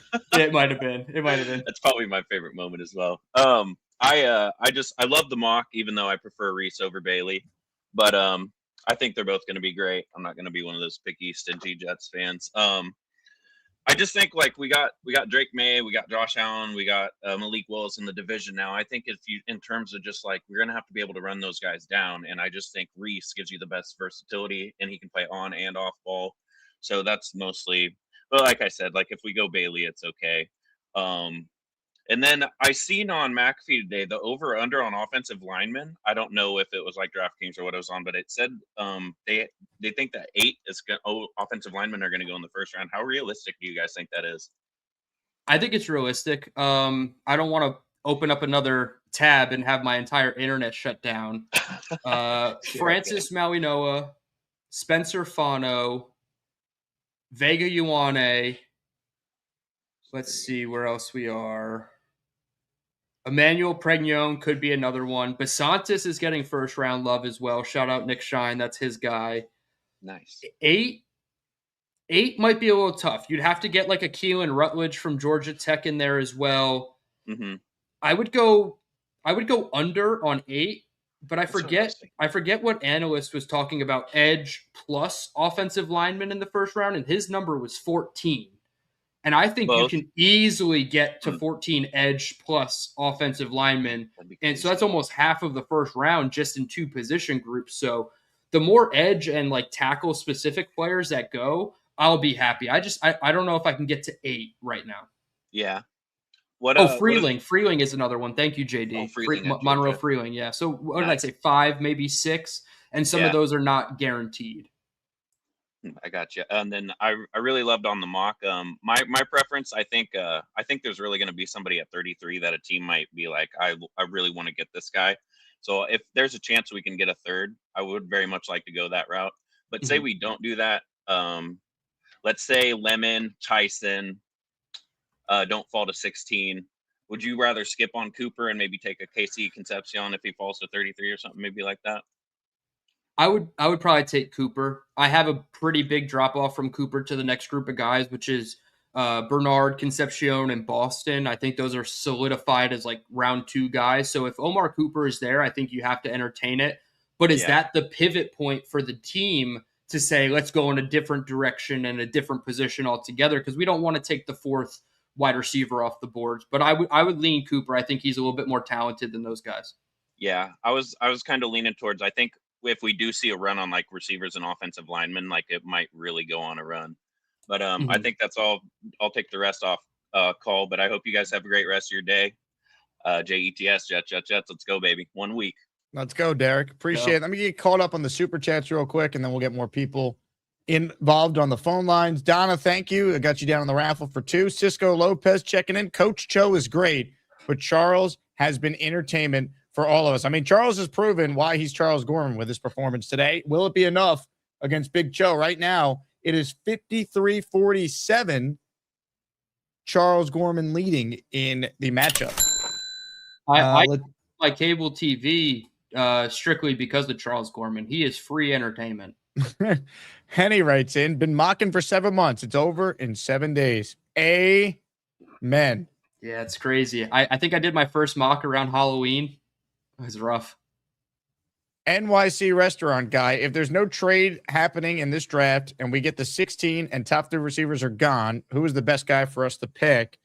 I mean, Omar Cooper Jr., Kenyon Sadiq, I think move to the top 2 pass catchers in that scenario. Yeah, and then non-pass catchers, probably Vega Ioane, Emmanuel McNeil Warren, Dylan Thieneman. Would you take McNeil Warren in the top 16? I would. I think he's like not necessarily Nick Emanwari, but he could be used in such similar ways. And I mean, Seattle immediately had instant success with Emanwari. So I would take Emmanuel McNeil-Warren here. Also, Jermod McCoy, the corner from Tennessee, not named Colton Hood. I think that would be one to keep an eye on. But yeah, that's so tough. Like, I don't want to risk missing out on a pass catcher at 16 because I feel like we have to get a pass catcher early.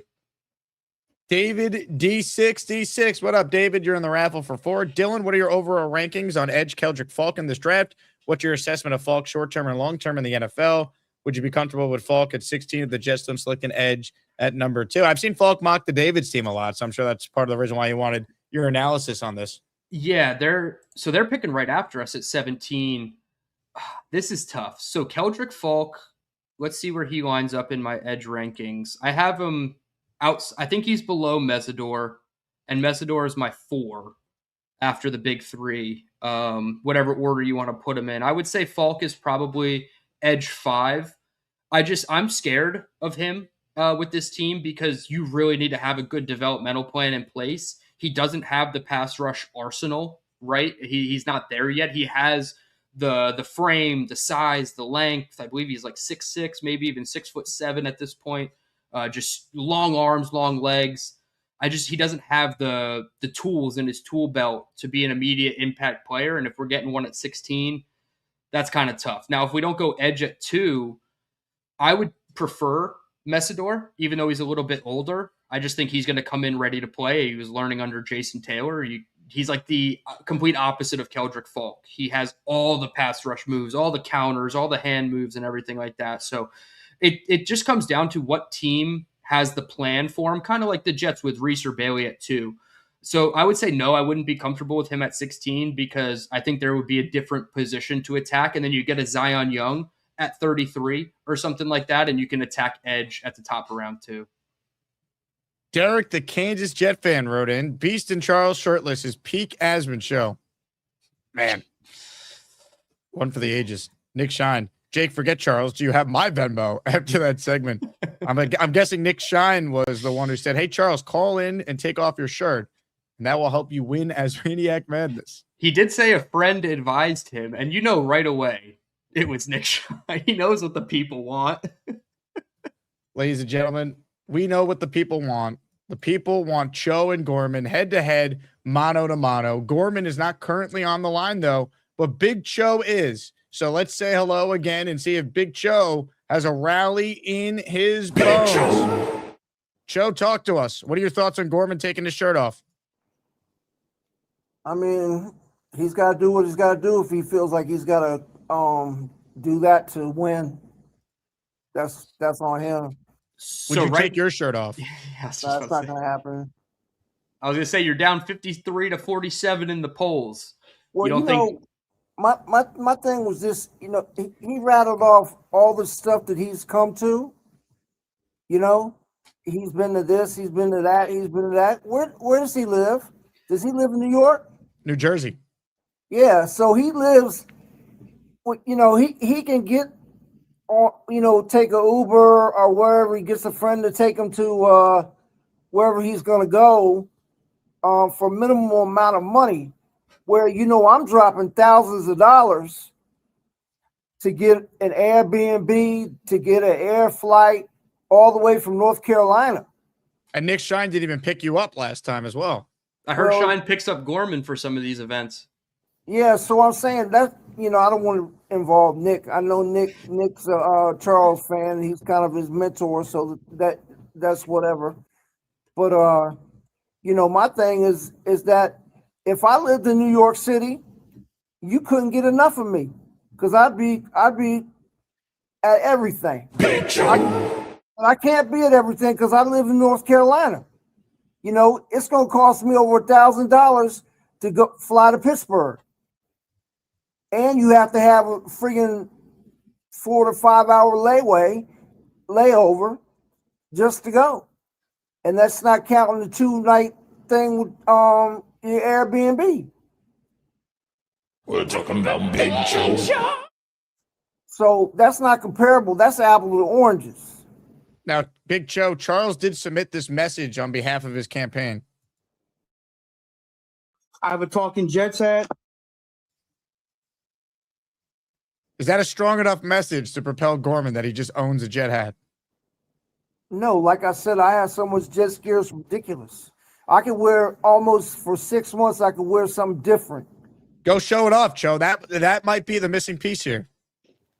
All right, hold on. We're talking about Big Joe. Get me started. I had to plug up my phone because I'm running out of battery. This is your moment, Big Joe. Show off all the Jets gear, and that might propel you.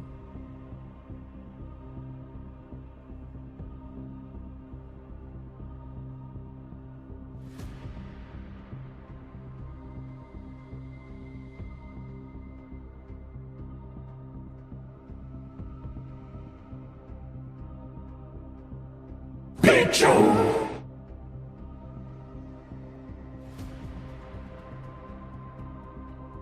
Hold on a second. We're talking about Big Joe.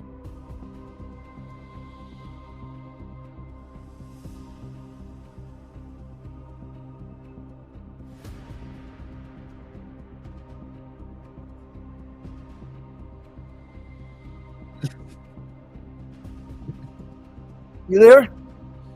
Oh, we're here, Big Joe. Here you go. Start putting it on. I can't. It's too much shit. Look at all the shit. That's your only chance, Big Joe. I'm trying to help you here. Man, there's too much stuff. There's like 50 things here. Yeah, but Plus, Charles I didn't- Gorman called in and he said, I'm a Jet fan, and then shouted out a different show. That's not relevant to Asmaniac Madness. This is your moment, Big Joe. I'm giving you the keys to victory. What I'm saying is, plus I didn't mention the other 10 jerseys I got scattered out over here somewhere. You could try and I show didn't us your put my man pile. boobs. That's another option. Say what? Leon says he'd vote for you if you flash him. No, that's not happening. But I can't. Listen, I can't do that kind of stuff because of my profession. Start putting on some Jets gear. Charles is like, what's a profession? Yeah, no doubt. I'm 60 and I still work during the season 60 hours a week.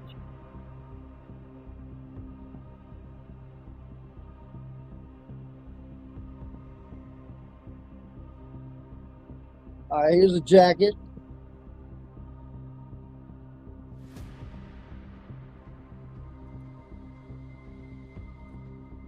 You're gonna make me put about 45 minutes working to get my jet gear all back in order. How bad do you want it, Big Joe?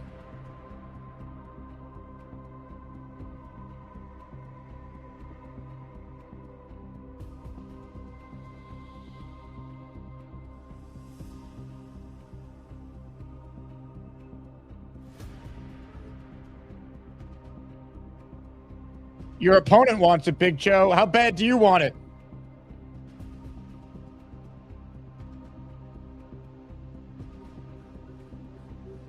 I'm just gonna have to lay down in my gear, man. I got too much stuff. Big Joe. Ladies and gentlemen, joining us right now to weigh in on what has transpired is Big Joe's opponent in the showdown. You'll never get my chicken soup recipe. I'm not saying that Lowski takes steroids. Please, some of it. Hey, Charles! Who is that lovely lady? Sing it this way, Charles! You know, for a guy who's supposed to be my friend, quote unquote, Jake Asman, he sure really hates me so much that he's voting for Big Joe. I don't have a vote. We'll see about that. I don't. And I as made you the see, I poll. also showed this at. Now you're comparing me. I'm a 30-year-old. I'm a 31-year-old man. This guy's been a Jet fan since he was a kid. You're comparing apples to oranges here. I'm not trying to insult Big Joe's Jet fandom here. Big Joe, first off, has probably had Jet apparel since he was a child. Is that correct? Why should people vote for you, Charles? That's the focus. Oh, really? That's the focus. Well, because I keep it real. Because I try my best to give you guys my insight on a lot of Jet-related topics, especially for those who think I apparently abandoned this community and the team. You all right, Big Joe? I'm just getting something to drink, trying all that gear on, made me thirsty. I understand that, man. I understand. It's very hot out. It's like 90 degrees out where I live. Yeah, 90 here. Supposed to be 91 tomorrow. Yeah. And Saturday, when we go recruiting, it's supposed to be about 91. You're recruiting on Saturday. I wish you the best of luck. Thanks. Asmaniac Madness is underway. Make sure you vote to make your voice heard. What in tarnation is going on? What is happening here? Here to advocate on behalf of Charles Gorman is Nick Shine now. Hello, Nick. Good afternoon, everyone. Jake, I would like to formally submit my letter of resignation to the Asmaniac Committee, effective immediately. Do you have a letter to read? It's in the fucking text. Yeah, whatever. I didn't think that part out. Now, I am here as an advocate for Charles A. Gorman. When you needed farts, Charles was there. When you needed team betrayal, Charles was there. When you wanted him to betray again and go to another team, Charles was there. When you needed Jets chance, Charles was there. Needed blood during shaving, Charles was there. Ladies and gentlemen, Charles has been there time and time again. He even got catfished and sent, we think, well over $1,000, but he only admitted to $1,000, and I'm still trying to get to the bottom of that. Charles was there. Charles is there. Whether you like Charles or not, Charles is there. We come to you today on behalf of the Gorman Committee. I am out of the Asman Committee. I am now president, CEO, job coach, Uber driver, friend, and more importantly today, advocate. Charles Gorman, ladies and gentlemen, should receive your vote. Charles Gorman, ladies and gentlemen, will receive your vote. Peter Castro. Oh! Ty Simpson sucks, Peter Castro. Nick Shine. We will see you later. Walk the plank.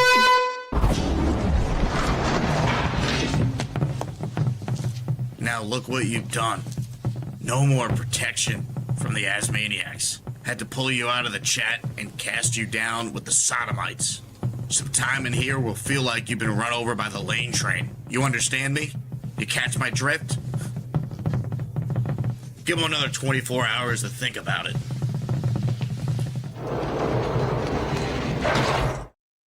Enjoy the hole. Wait a second. Not so fast. Cisco Lopez. Oh, my God. Baby. Actually do that, Nick. Actually do Freedom. that. Holy hell. This is my advocate shirt. This is my advocate shirt. Man. Advocate shirt. I was going to say, you came on looking dapper as hell to support your boy Charles. Unbelievable. Castro out for revenge. Cisco Lopez not on my watch. Unbelievable. Gorman, what do you make of what's happening here? It's quality entertainment, that's for damn sure, and I'm glad to have a really good friend in Nick Shine. When you needed Nick Shine in the hole, hashtag Diana Rossini. Nick Shine was, Charles Gorman was there. Charles Gorman was there. Yes, I was definitely indeed there. Hashtag Diana Rossini in the hole. Good luck, Charles. I'm rooting for you. You're a good man. Thank Jake, you. I will be reapplying for my Asmaniac Committee membership after the show. Please accept my resume. Purple Mike also wants to show his support for me. I think he's on the line as well. Well, I run the show around here, Gorman. Get lost. I know you run. Madness is underway. Make sure you vote to make your voice heard. It's like they don't know whose name is right here above me. What are we doing here?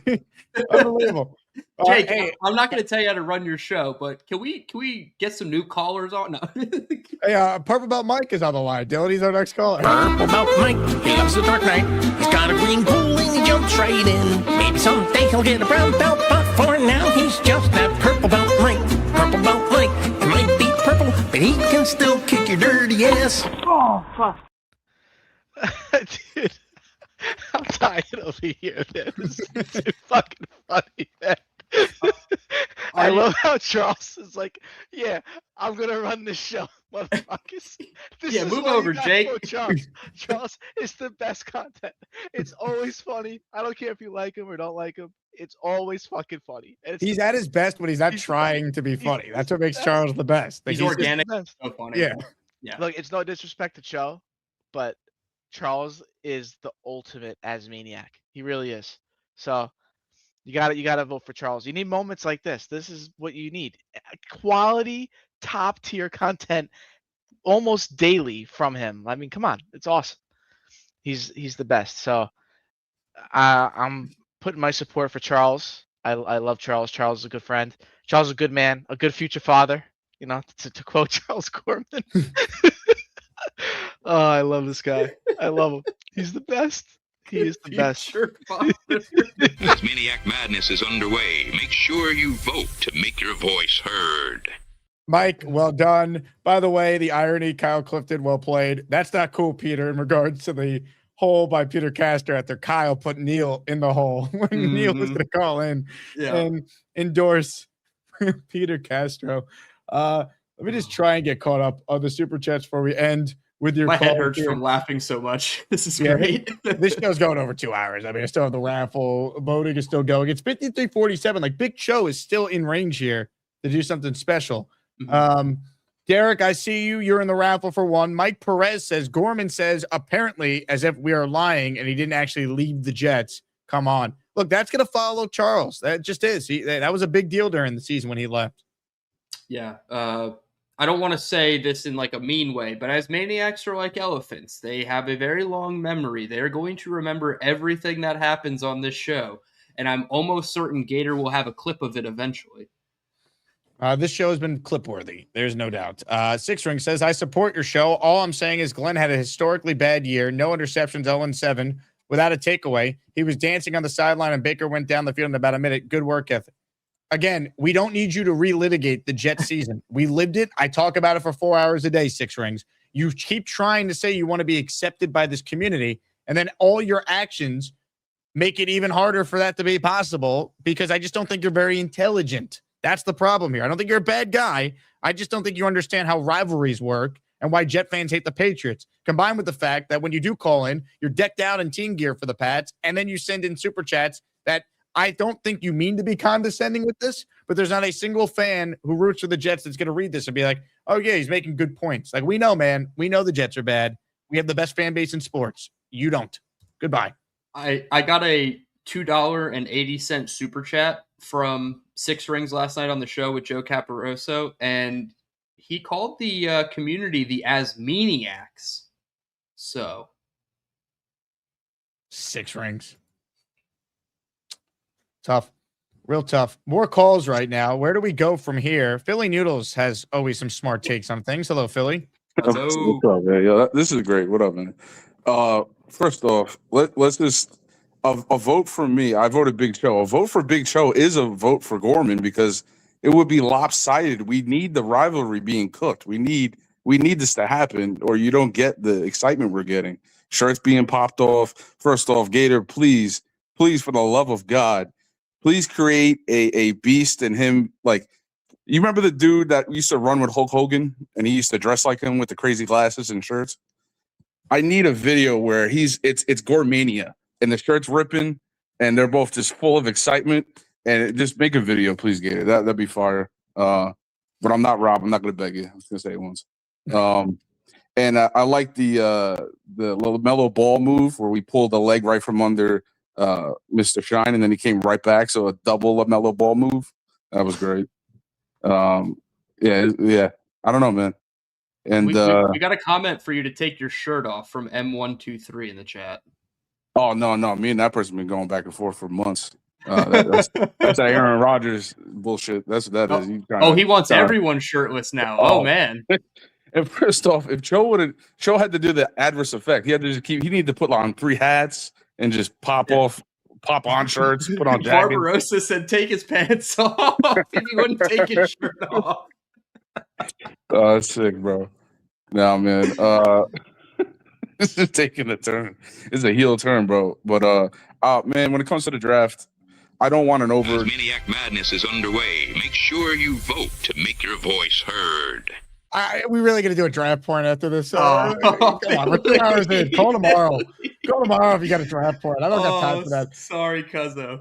Peter Castro says, vote Chef Kevin. I'll tell you what, Chef Kevin is going to be in action against Kyle Clifton for a spot in the Final Four. And you know who's on the line right now? The chef himself. It's Kevin time. He's always cooking or coaching or flashing his green. This man is cooking or kicking Asmaniac. He's at the tailgate. He's cooking, blowtorch in his food. A diehard Jets legend, the chef they call Kevin. Chef Kevin. Ooh, that's so smooth. That is so smooth. Where Clifton at? Clifton, you on the ferry? There we are. We outside. Yo, what's going on? Can you hear me? Man, I can't hear you, Clifton. Can you hear me? I can hear you. Good job. Go make your points, Clifton. I'll respond to you. Well, there's not much of a point to make. The only thing I'd say is that if Peter Castro is going to endorse you, you might want to shower afterwards, because he was going in on me for holding someone, and you know, apparently it's rules for thee and not for me. That's the kind of way it goes with him. Him and his buddy Neil can go and just take shots at people whenever they want without impunity, but it's a different story when someone else does it. Neil can be as passive aggressive as he wants with his little comments about you, about me, but you know, I'm not going to stand for it, and no one should have to. Clifton, I'm gonna do my best, man. I was doing some lip reading, man. I really don't know if you was smack talking me or keeping it, you know. Never. Whenever. I hear DT. Give me the cliff notes real quick. Clifton was coming at Castro. He said, for thee, not for me, saying that Clifton can't hold somebody, but Castro's certainly allowed to hold somebody when he wants. He called Neil passive aggressive. He was certainly not taking shots at you, brother. That was that was great from Kyle. I don't think I've ever seen that beef come out of him like I saw there. That was great. Well, I will add, I do love Castro more than Neil, even though I do love Neil, man. You know, he's definitely entertaining and all that, man. You know, he definitely said some stuff that I didn't really like, but you know, it's Neil or whatever. Clifton came to my defense, you know, which I appreciate or whatever.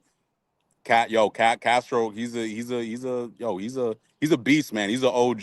How he went at Nate last year with the biking and all that. Like, yo, my man Castro was risking his life for the Asmaniac Madness, man. He was out in these streets, man. Yo, Castro was outside last year, man, and he made sure to really put in that effort, man. I want to hear from you, Clifton. What do you like to eat, man? Let me know. I'm a dazzle something nice. I don't have a lot of time. Saturday's here, and I'm ready, Clifton, man. I don't hear you talking past no more like you was before, talking about, you know, the Garys, the Bonesies, seeing other cats. You know you got a competitor right in front of you, man. I want to see what to do, man. What do you like to eat, man? Let's get it shaking, bro. I'm a big scallops guy, chef. I don't know if you can hear me or not, but scallops is the way to go. Can you hear me? Good job. DT, help me out, man. My translator. I was gonna say Jake's got to put me back up. He said scallops. Damn, I can't hear none of y'all. Asmaniac Madness is underway. Make sure you vote to make your voice heard. Can you hear me? No one can hear anyone, apparently. Chef Kevin, good attempt. What'd you say, Jake? Good job. I'm just kidding. I hear you. More of your calls right now. Let's make these quick because, God, everyone, at one point, this only typically happens during like draft show or any post game. StreamYard only lets you have 15 people on hold, and you get like a warning when you hit that. Like we were maxed out. So there were people trying to call in that couldn't even get in because things were so crazy. Yeah, let's go. Let's get the people what they want. Let's go. Wanna go do some role playing? Oh yeah. Hey, dickwad! It's time to party! We're gonna party!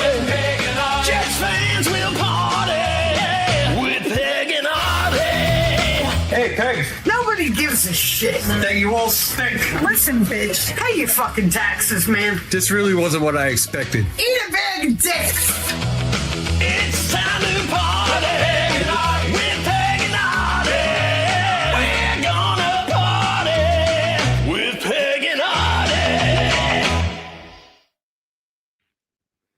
Hey, what's up, Asmaniac, DT, Jake? How you guys doing? Let's go. That was a great intro. This is a great year for the Asmaniac Madness. There is so much violence and darkness. I mean, even Kyle Clifton is like scaring the shit out of people. I mean, like, this is like awesome.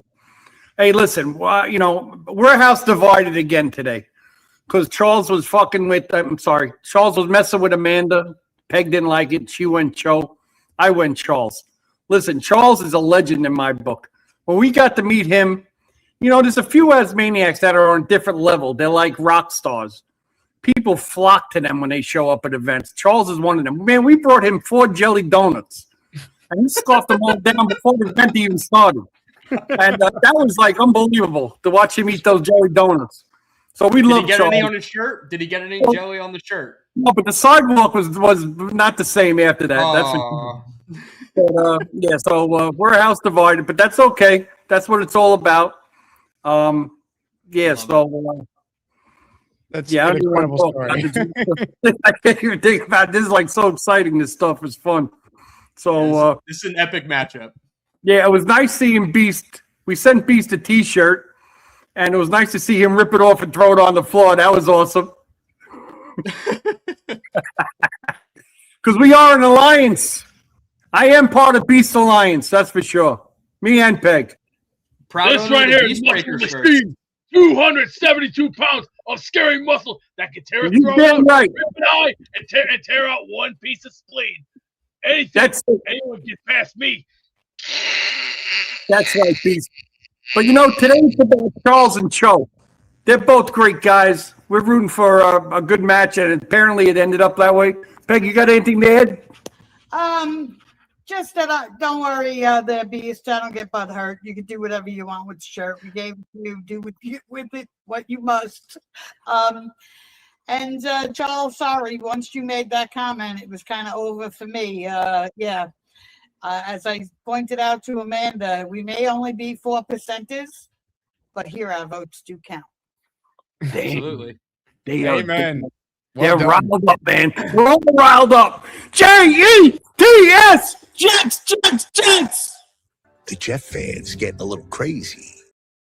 Oh yeah, I saw Ed at the Badlands event on Saturday. I meant to be like the Jet fans getting a little crazy, but I forgot to say it too. Oh damn! How about Peg saying she's not butthurt? That's an elite. That's like people their age don't say butthurt, right? Incredible. That's great. By the way, that is a great battle between PBM and Peg and Artie tomorrow. I'm excited. Oh yeah. Let's see. King Losey would like it on the record. Shut the hell up, 6 rings. Amen. Well said. All right, more of your calls right now. Let's say hello to Papa Jet, but let me introduce Papa properly. The way a man who roots for a team that finally ended the longest playoff drought in sports should be introduced. Holy shit, look at that beard! He has a beard, he's the man. Ain't no Santa Claus. Papa Jet loves the Jets. He's one handsome son of a bitch. It's Papa Jet. Papa Jet is the only person that probably watches the show that rooted for the 2 teams that were tied for the longest playoff drought in professional sports. The Buffalo Sabres have made the playoffs. The Jets are next. Hello, Papa. Thanks, Jake. I did have a draft point, but we'll save it for tomorrow.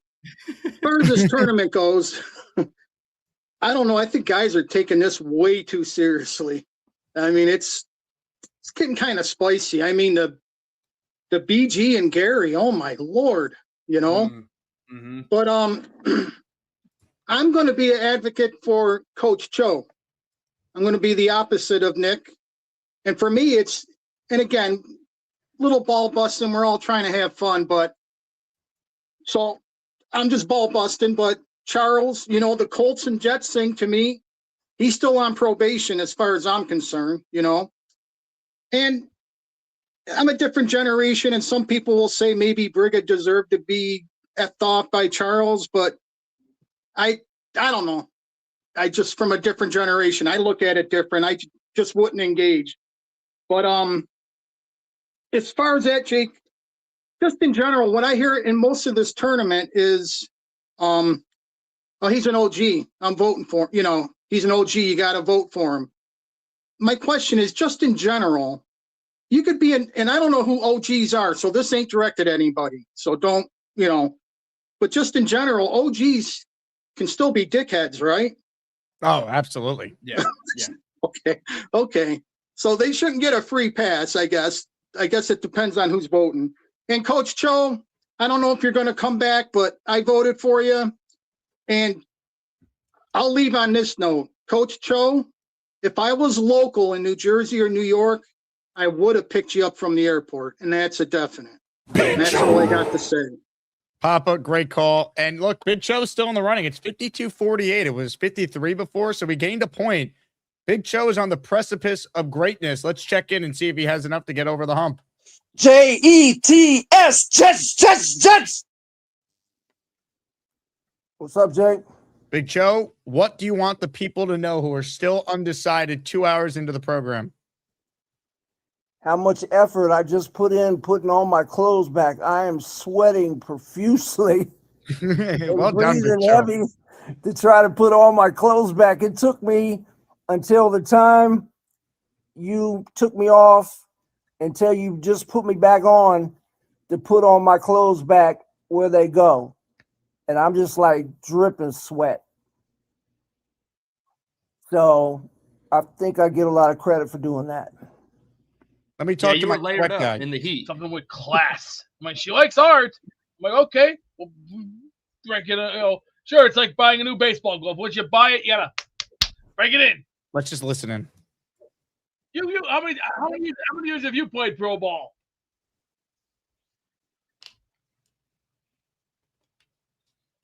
Oh, hey.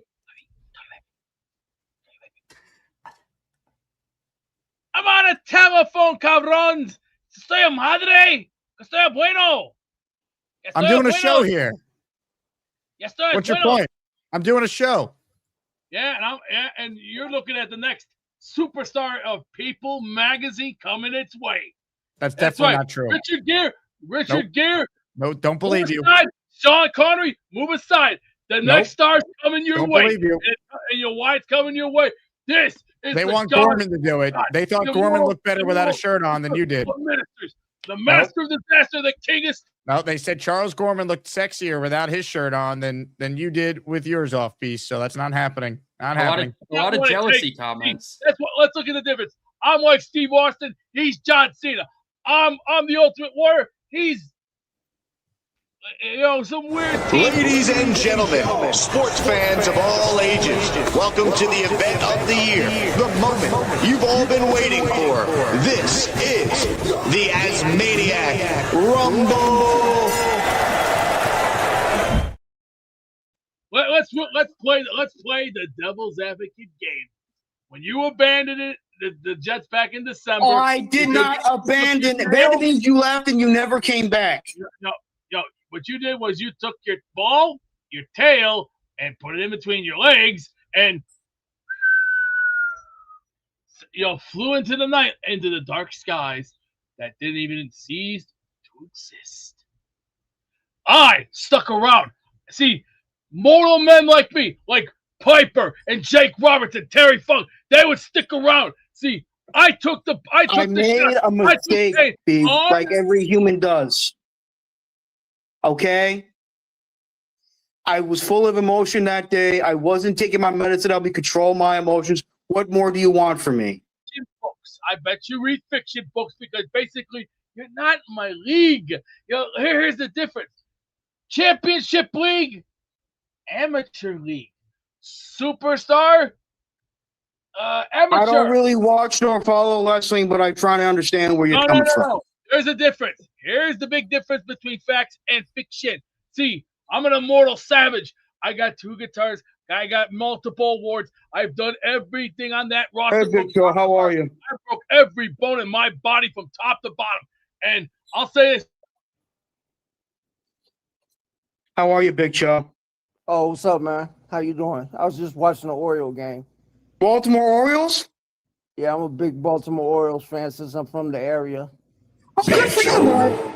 One of my good friends, Preston, was actually... Asmaniac Madness is underway. Make sure you vote to make your voice heard.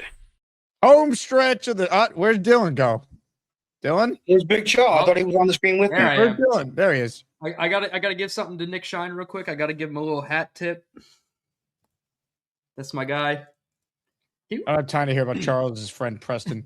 A couple calls left, and then we will get to the raffle and, of course, close poll voting. Ladies and gentlemen, Carlos the Barber wants in on the combo. Hello, Carlos. What's going on, Jake, Nick? How we doing today? I'm not Nick.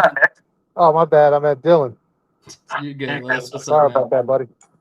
As far as I'm concerned, Carlos, try and call back real quick. Your echo was a problem. More calls. Let's go to Jets Jedi. Hello, Jets Jedi. What's going on today? Yo, See, I called Adrian. right back. The coach. Give me a yo, Can't hear Adrian. shit though. No? Yo, Adrian. Say it. What's going on? Yo, Adrian. Can't hear nothing. Can you not rocking. hear Jake? Yo, Adrian. Can you hear me? What's with the misfits, bro? Like, let's talk football. I can't. Good job. You know, like, what's going on? They got a guy on there. He says he's 31. He looks like he's 75. Like, let's talk this number 2 pick, 16, 33, 44, whatever you want to do. Not like, come on, man.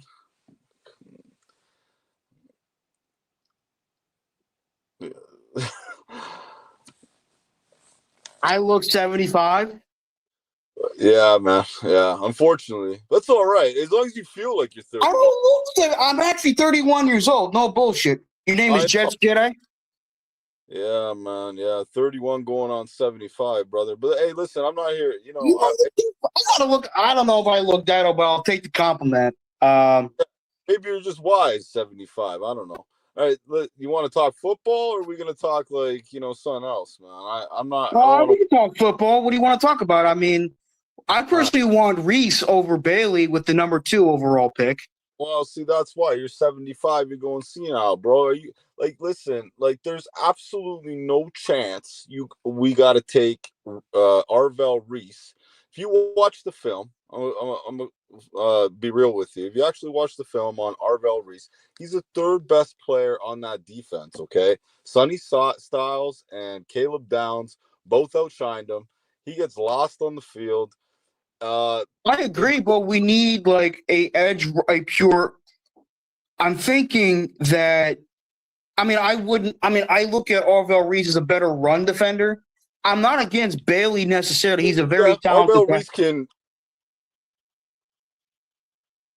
Yeah, Bailey's a stud, man. I'm telling you, Bailey's an absolute stud. That guy. Can you hear me?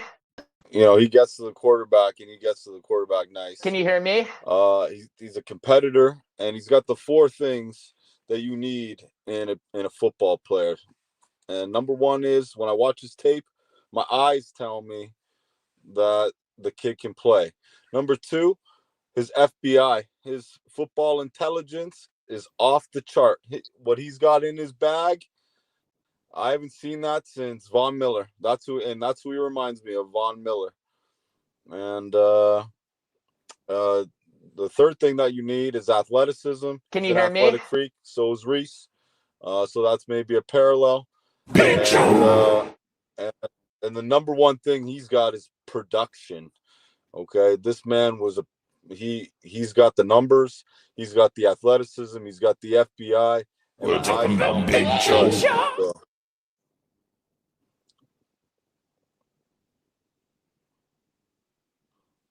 Joe, you want to talk football, man? Big Joe. Yeah, let's talk football. Who you like, man? What's your guy? At number 2? I can't hear this. I can't hear shit, man. At number 2?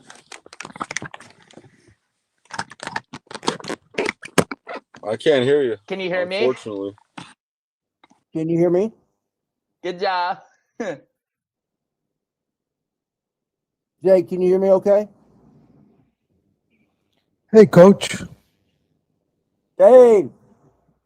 Yes, I just think, yes, I think you're a class act. Yeah, I got my vote in for you. You're a genuine person, and when it comes down to it, Mr. Bonesy has been a great championship. When I look at it, like, who would represent the Asmaniac in the best? And my vote is all for you, Coach. I appreciate that, David. Yeah, Thank you, sir. no. Yeah, no, You're a class act as well. I enjoy your calls, man. You're a great guy. thank you, buddy. But you know, that's what it comes down to right now. And I followed you, Coach, and comes down to who would represent the Asmaniacs, the best. And like I said, Bonesy set the bar, and you would have a big challenge ahead of you. Jets, Jets. Home stretch of our show, ladies and gentlemen. Neil with a super chat that is causing a ton of controversy. He's in the raffle for 2. Last chance. I'm counting the names. If you want a Lavernius Coles helmet, we've only had 3 memberships gifted the show. A bunch of people qualified via the super chat today. Kyle, I questioned your Jet fandom. You admitted your wife and kids are Giants fans. That is disqualifying. Chef Kevin's a Jet family. Chef, no food for Kevin. Worst Colt fan, vote Chef. So Neil is endorsing Chef Kevin against Kyle Clifton, I think is the genesis of this comment. Yeah, I also don't think we should knock Clifton for his family's wrongdoings. That's their prerogative if they want to be Giants fans. Yeah. I agree with you. At least Clifton shows, right? Kyle Clifton is a good man and a damn good caller. Enough of this Clifton slander. Last couple of calls, though, for real, ladies and gentlemen. Izzy is on the line. Hello, Izzy. Izzy? Izzy's wife? I was going to say, I don't think that's Izzy, right? Izzy's girlfriend? Significant other? Situationship? Anyone? Family member? Can you hear me? Can you hear me? There he is. There's Izzy. Run, Izzy, run. Yo, what's going on, bro? Izzy. What up, dog? I was upstairs. What's going on? What y'all talking about? Asmaniac Madness. Yeah, I heard all the chaos earlier.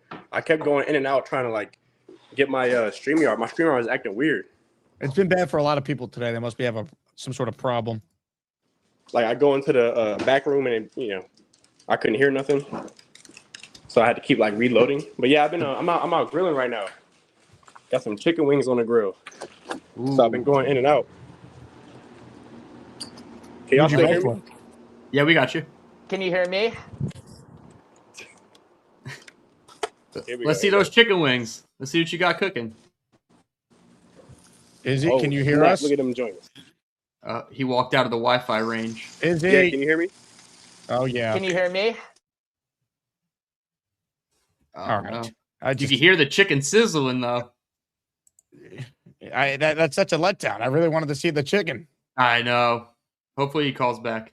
That's tough. Real tough. All right, I'm counting raffle names. I'm almost done. Now, Beast, if I go to you, you're not even there to send us to the raffle. What am I supposed to do? See, I'm really getting tired of Beast taking business calls during my show, Dylan. He's supposed to be on the clock for us. What are we doing? Yeah, I mean, you're sleeping on the job, Beast. I mean, you had one job to bring us to the raffle. Beast, get off your ass. Do we got to call upon the big fella again? I remember when he did it. That was a stunning he did introduction to the raffle. Yeah. I'll tell you what, I'm benching Beast today. I'm not happy with him. He's not performing the way we need him to. Izzy's called back in. Izzy, we'll give you another chance here. What up, Hey, Izzy? can y'all see me? Yep. No, we got you. We got you. You might not be able to hear us. Yeah. Can you hear me? Yep. Oh my god. What's up with StreamYard? Can you hear me? Just show us the chicken. Let me bring on my tech guy. Maybe he can help us. Whoa! Dude, hey! Turn everything off. Restart your StreamYard. It's bad.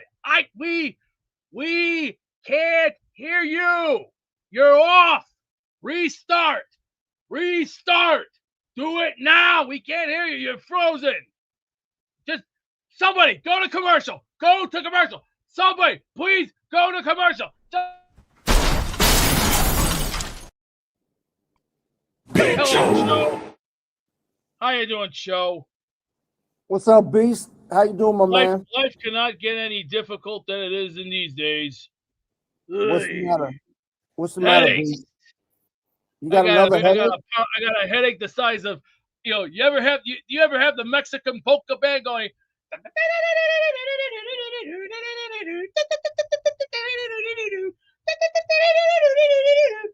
Yeah, and you know what's coming up next month? Cinco de Mayo. You know what I mean by Cinco de Mayo? It's a Mexican holiday, gotta go get tacos. But you know what I'm going to be doing? I'm going to be going to Taco Burrito King and getting that big 13-foot burrito. And I'm going to make sure extra meats on it and extra hot sauce. So I can go, I got to put hot sauce on my burrito, baby. You know you look good to me. You know you look good to me. I got to put hot sauce on my burrito, baby. Ooh, yeah. I'm just going to make sure I'm not in the toilet just go, oh, man. Ooh, hey, everybody get out of the way. Get out the way. Hey, hurry up. Hey, I got some business to take care of. Hey, if they're in the bathroom in between, I don't give a damn. Oh, boy. But how you doing, Big Joe? What's wrong with you, my friend? Oh, nothing. I'm just hanging out, watching the Oriole game, listening to you. Oriole game? I see you're in. Where are you, North Carolina or Baltimore? I'm originally from the D.C. area, but I live in North Carolina since '91. So you were from the D.C. area? Yeah, 25 years.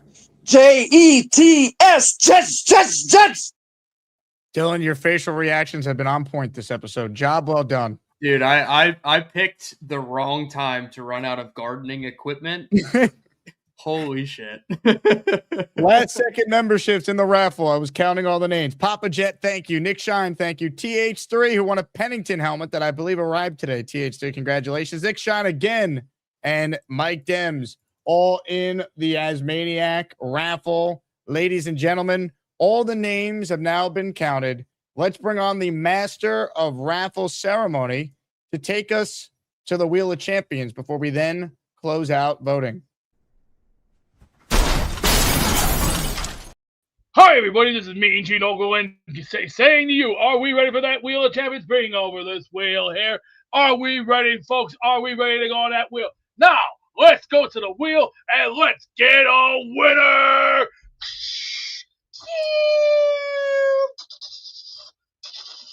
Go to the wheel! It's time to announce the winners of the weekly Asmaniac raffle. Let's spin the Jake Asman Show Wheel of Champions and find out which Asmaniac is winning an epic prize. Oh, yeah, baby. Hit the raffle music.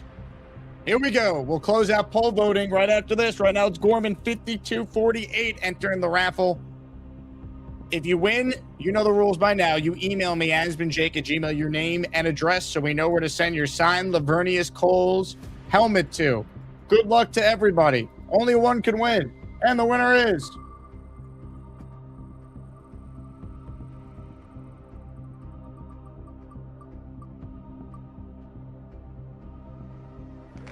Cisco Lopez. That was tight. It was either Castro or Lopez.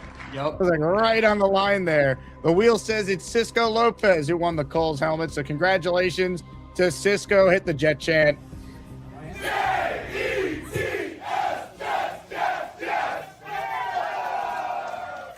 Cisco, job well done. All right, folks. It has been a battle. We've seen people take off their shirts. We've seen people put on more clothes than you could imagine. We've seen more man boobs than anyone needs to see for an entire year. But only one Asmaniac can advance to the Elite Eight. And moving on for the first time in his Asmaniac tournament run is the number one seed in the grown-ass man region, Charles Gorman.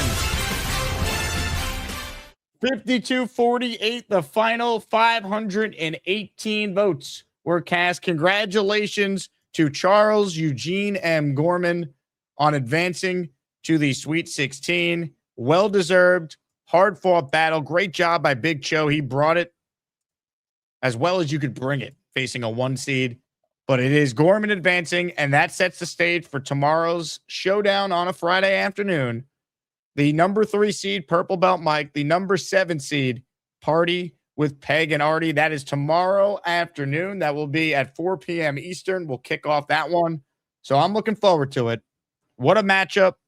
But right now, a man who just called in to give a victory speech. Ladies and gentlemen, Charles Gorman is on the line. Hi, I'm Charles, and I'm going to talk about Spider-Man and movies and sports and video games and maybe hot chicks. First off, I just want to say thank you for those who are willing to support me. Thanks for those who are my good friends. Also, congrats to Big Cho. We're putting up a hell of a competition. I have nothing but respect and appreciation for the Big Cho. And I wish him luck for his recruiting process. On Saturday, he's still coaching college basketball up in North Carolina. So I wish him nothing but the best of luck for him and his staff, excuse me. And yeah, it feels good. Last year, I wasn't able to advance because of my stupidity and not listening to my mother's advice about watching who you interact with on the internet. So that was a fault on my part. And whoever I face against, hopefully it's going to be a good battle. Hey, Charles, I have great news for you. Courtesy of Cisco Lopez, who just won a signed Lavernius Coles helmet. He's donating it to you in honor of your win. Are you serious? Cisco, you didn't have to. What a class act. Oh, you're so sweet, man. Thank you. Thank you so much, Cisco. I really appreciate it. You didn't really have to, but I appreciate it. What a gesture. Cisco, you're the man. That's awesome. Great job by Cisco Lopez. I'm actually Another upstate South Carolina legend. I'm humbled by this. I really am. It's good to know that I have good friends that care about me. And Cisco, I just want to let you know, did a hell of a job updating my job resume. Thank you. Even my job coach, Shamari, was impressed with it. So thank you so much, my friend. Hell yeah. And also for my fellow Asmaniacs, never give up. Always drive. I can't even talk straight. Always continue to go through your obstacles in life like I have. I still go through them every single day. To quote the great Sylvester Stallone, in life is not how hard you hit. It's how hard you can get hit and keep moving forward. How much you can take and keep moving forward. That's how winning is done, baby. Ladies and gentlemen, the 1 seed advances. Charles Gorman. Asmaniac Madness is underway. Make sure you vote to make your voice heard. Dylan, you were a part of an all-time show. Yeah, and like I said at the top of the show, I was supposed to be here for the all-timer last year with the Gorman matchup. Saw he was on the matchup today. I was like, no matter what, we're going to persevere. Like Charles said, you hurdle all those obstacles and you get through it. And boy, I'm glad we spent 2.5 hours looking at Beast and Gorman shirtless, Neil coming at people's wives in the chat. I mean, Kyle what a Clifton show. put this in at the end after the wheel was spun. So, Kyle, I got you in for 2 for tomorrow. I am seeing Ghost. Ghost, the 2 guys eliminated from the tournament in reference to Castro and Neil, who have both been eliminated. Clifton coming on strong here. This is how you know the bracket is dwindling down to the final few. Clifton's throwing all the punches. But he's taking the punches, too. Neil is throwing them. Yeah, look, by the end of tomorrow, we'll be down to 8. That's it. Here's your look at the bracket. Once we get to tomorrow, at this time tomorrow, we'll be down to just 8 Asmaniacs. Dylan, plug your channel, the DT Experience, before we get out of here.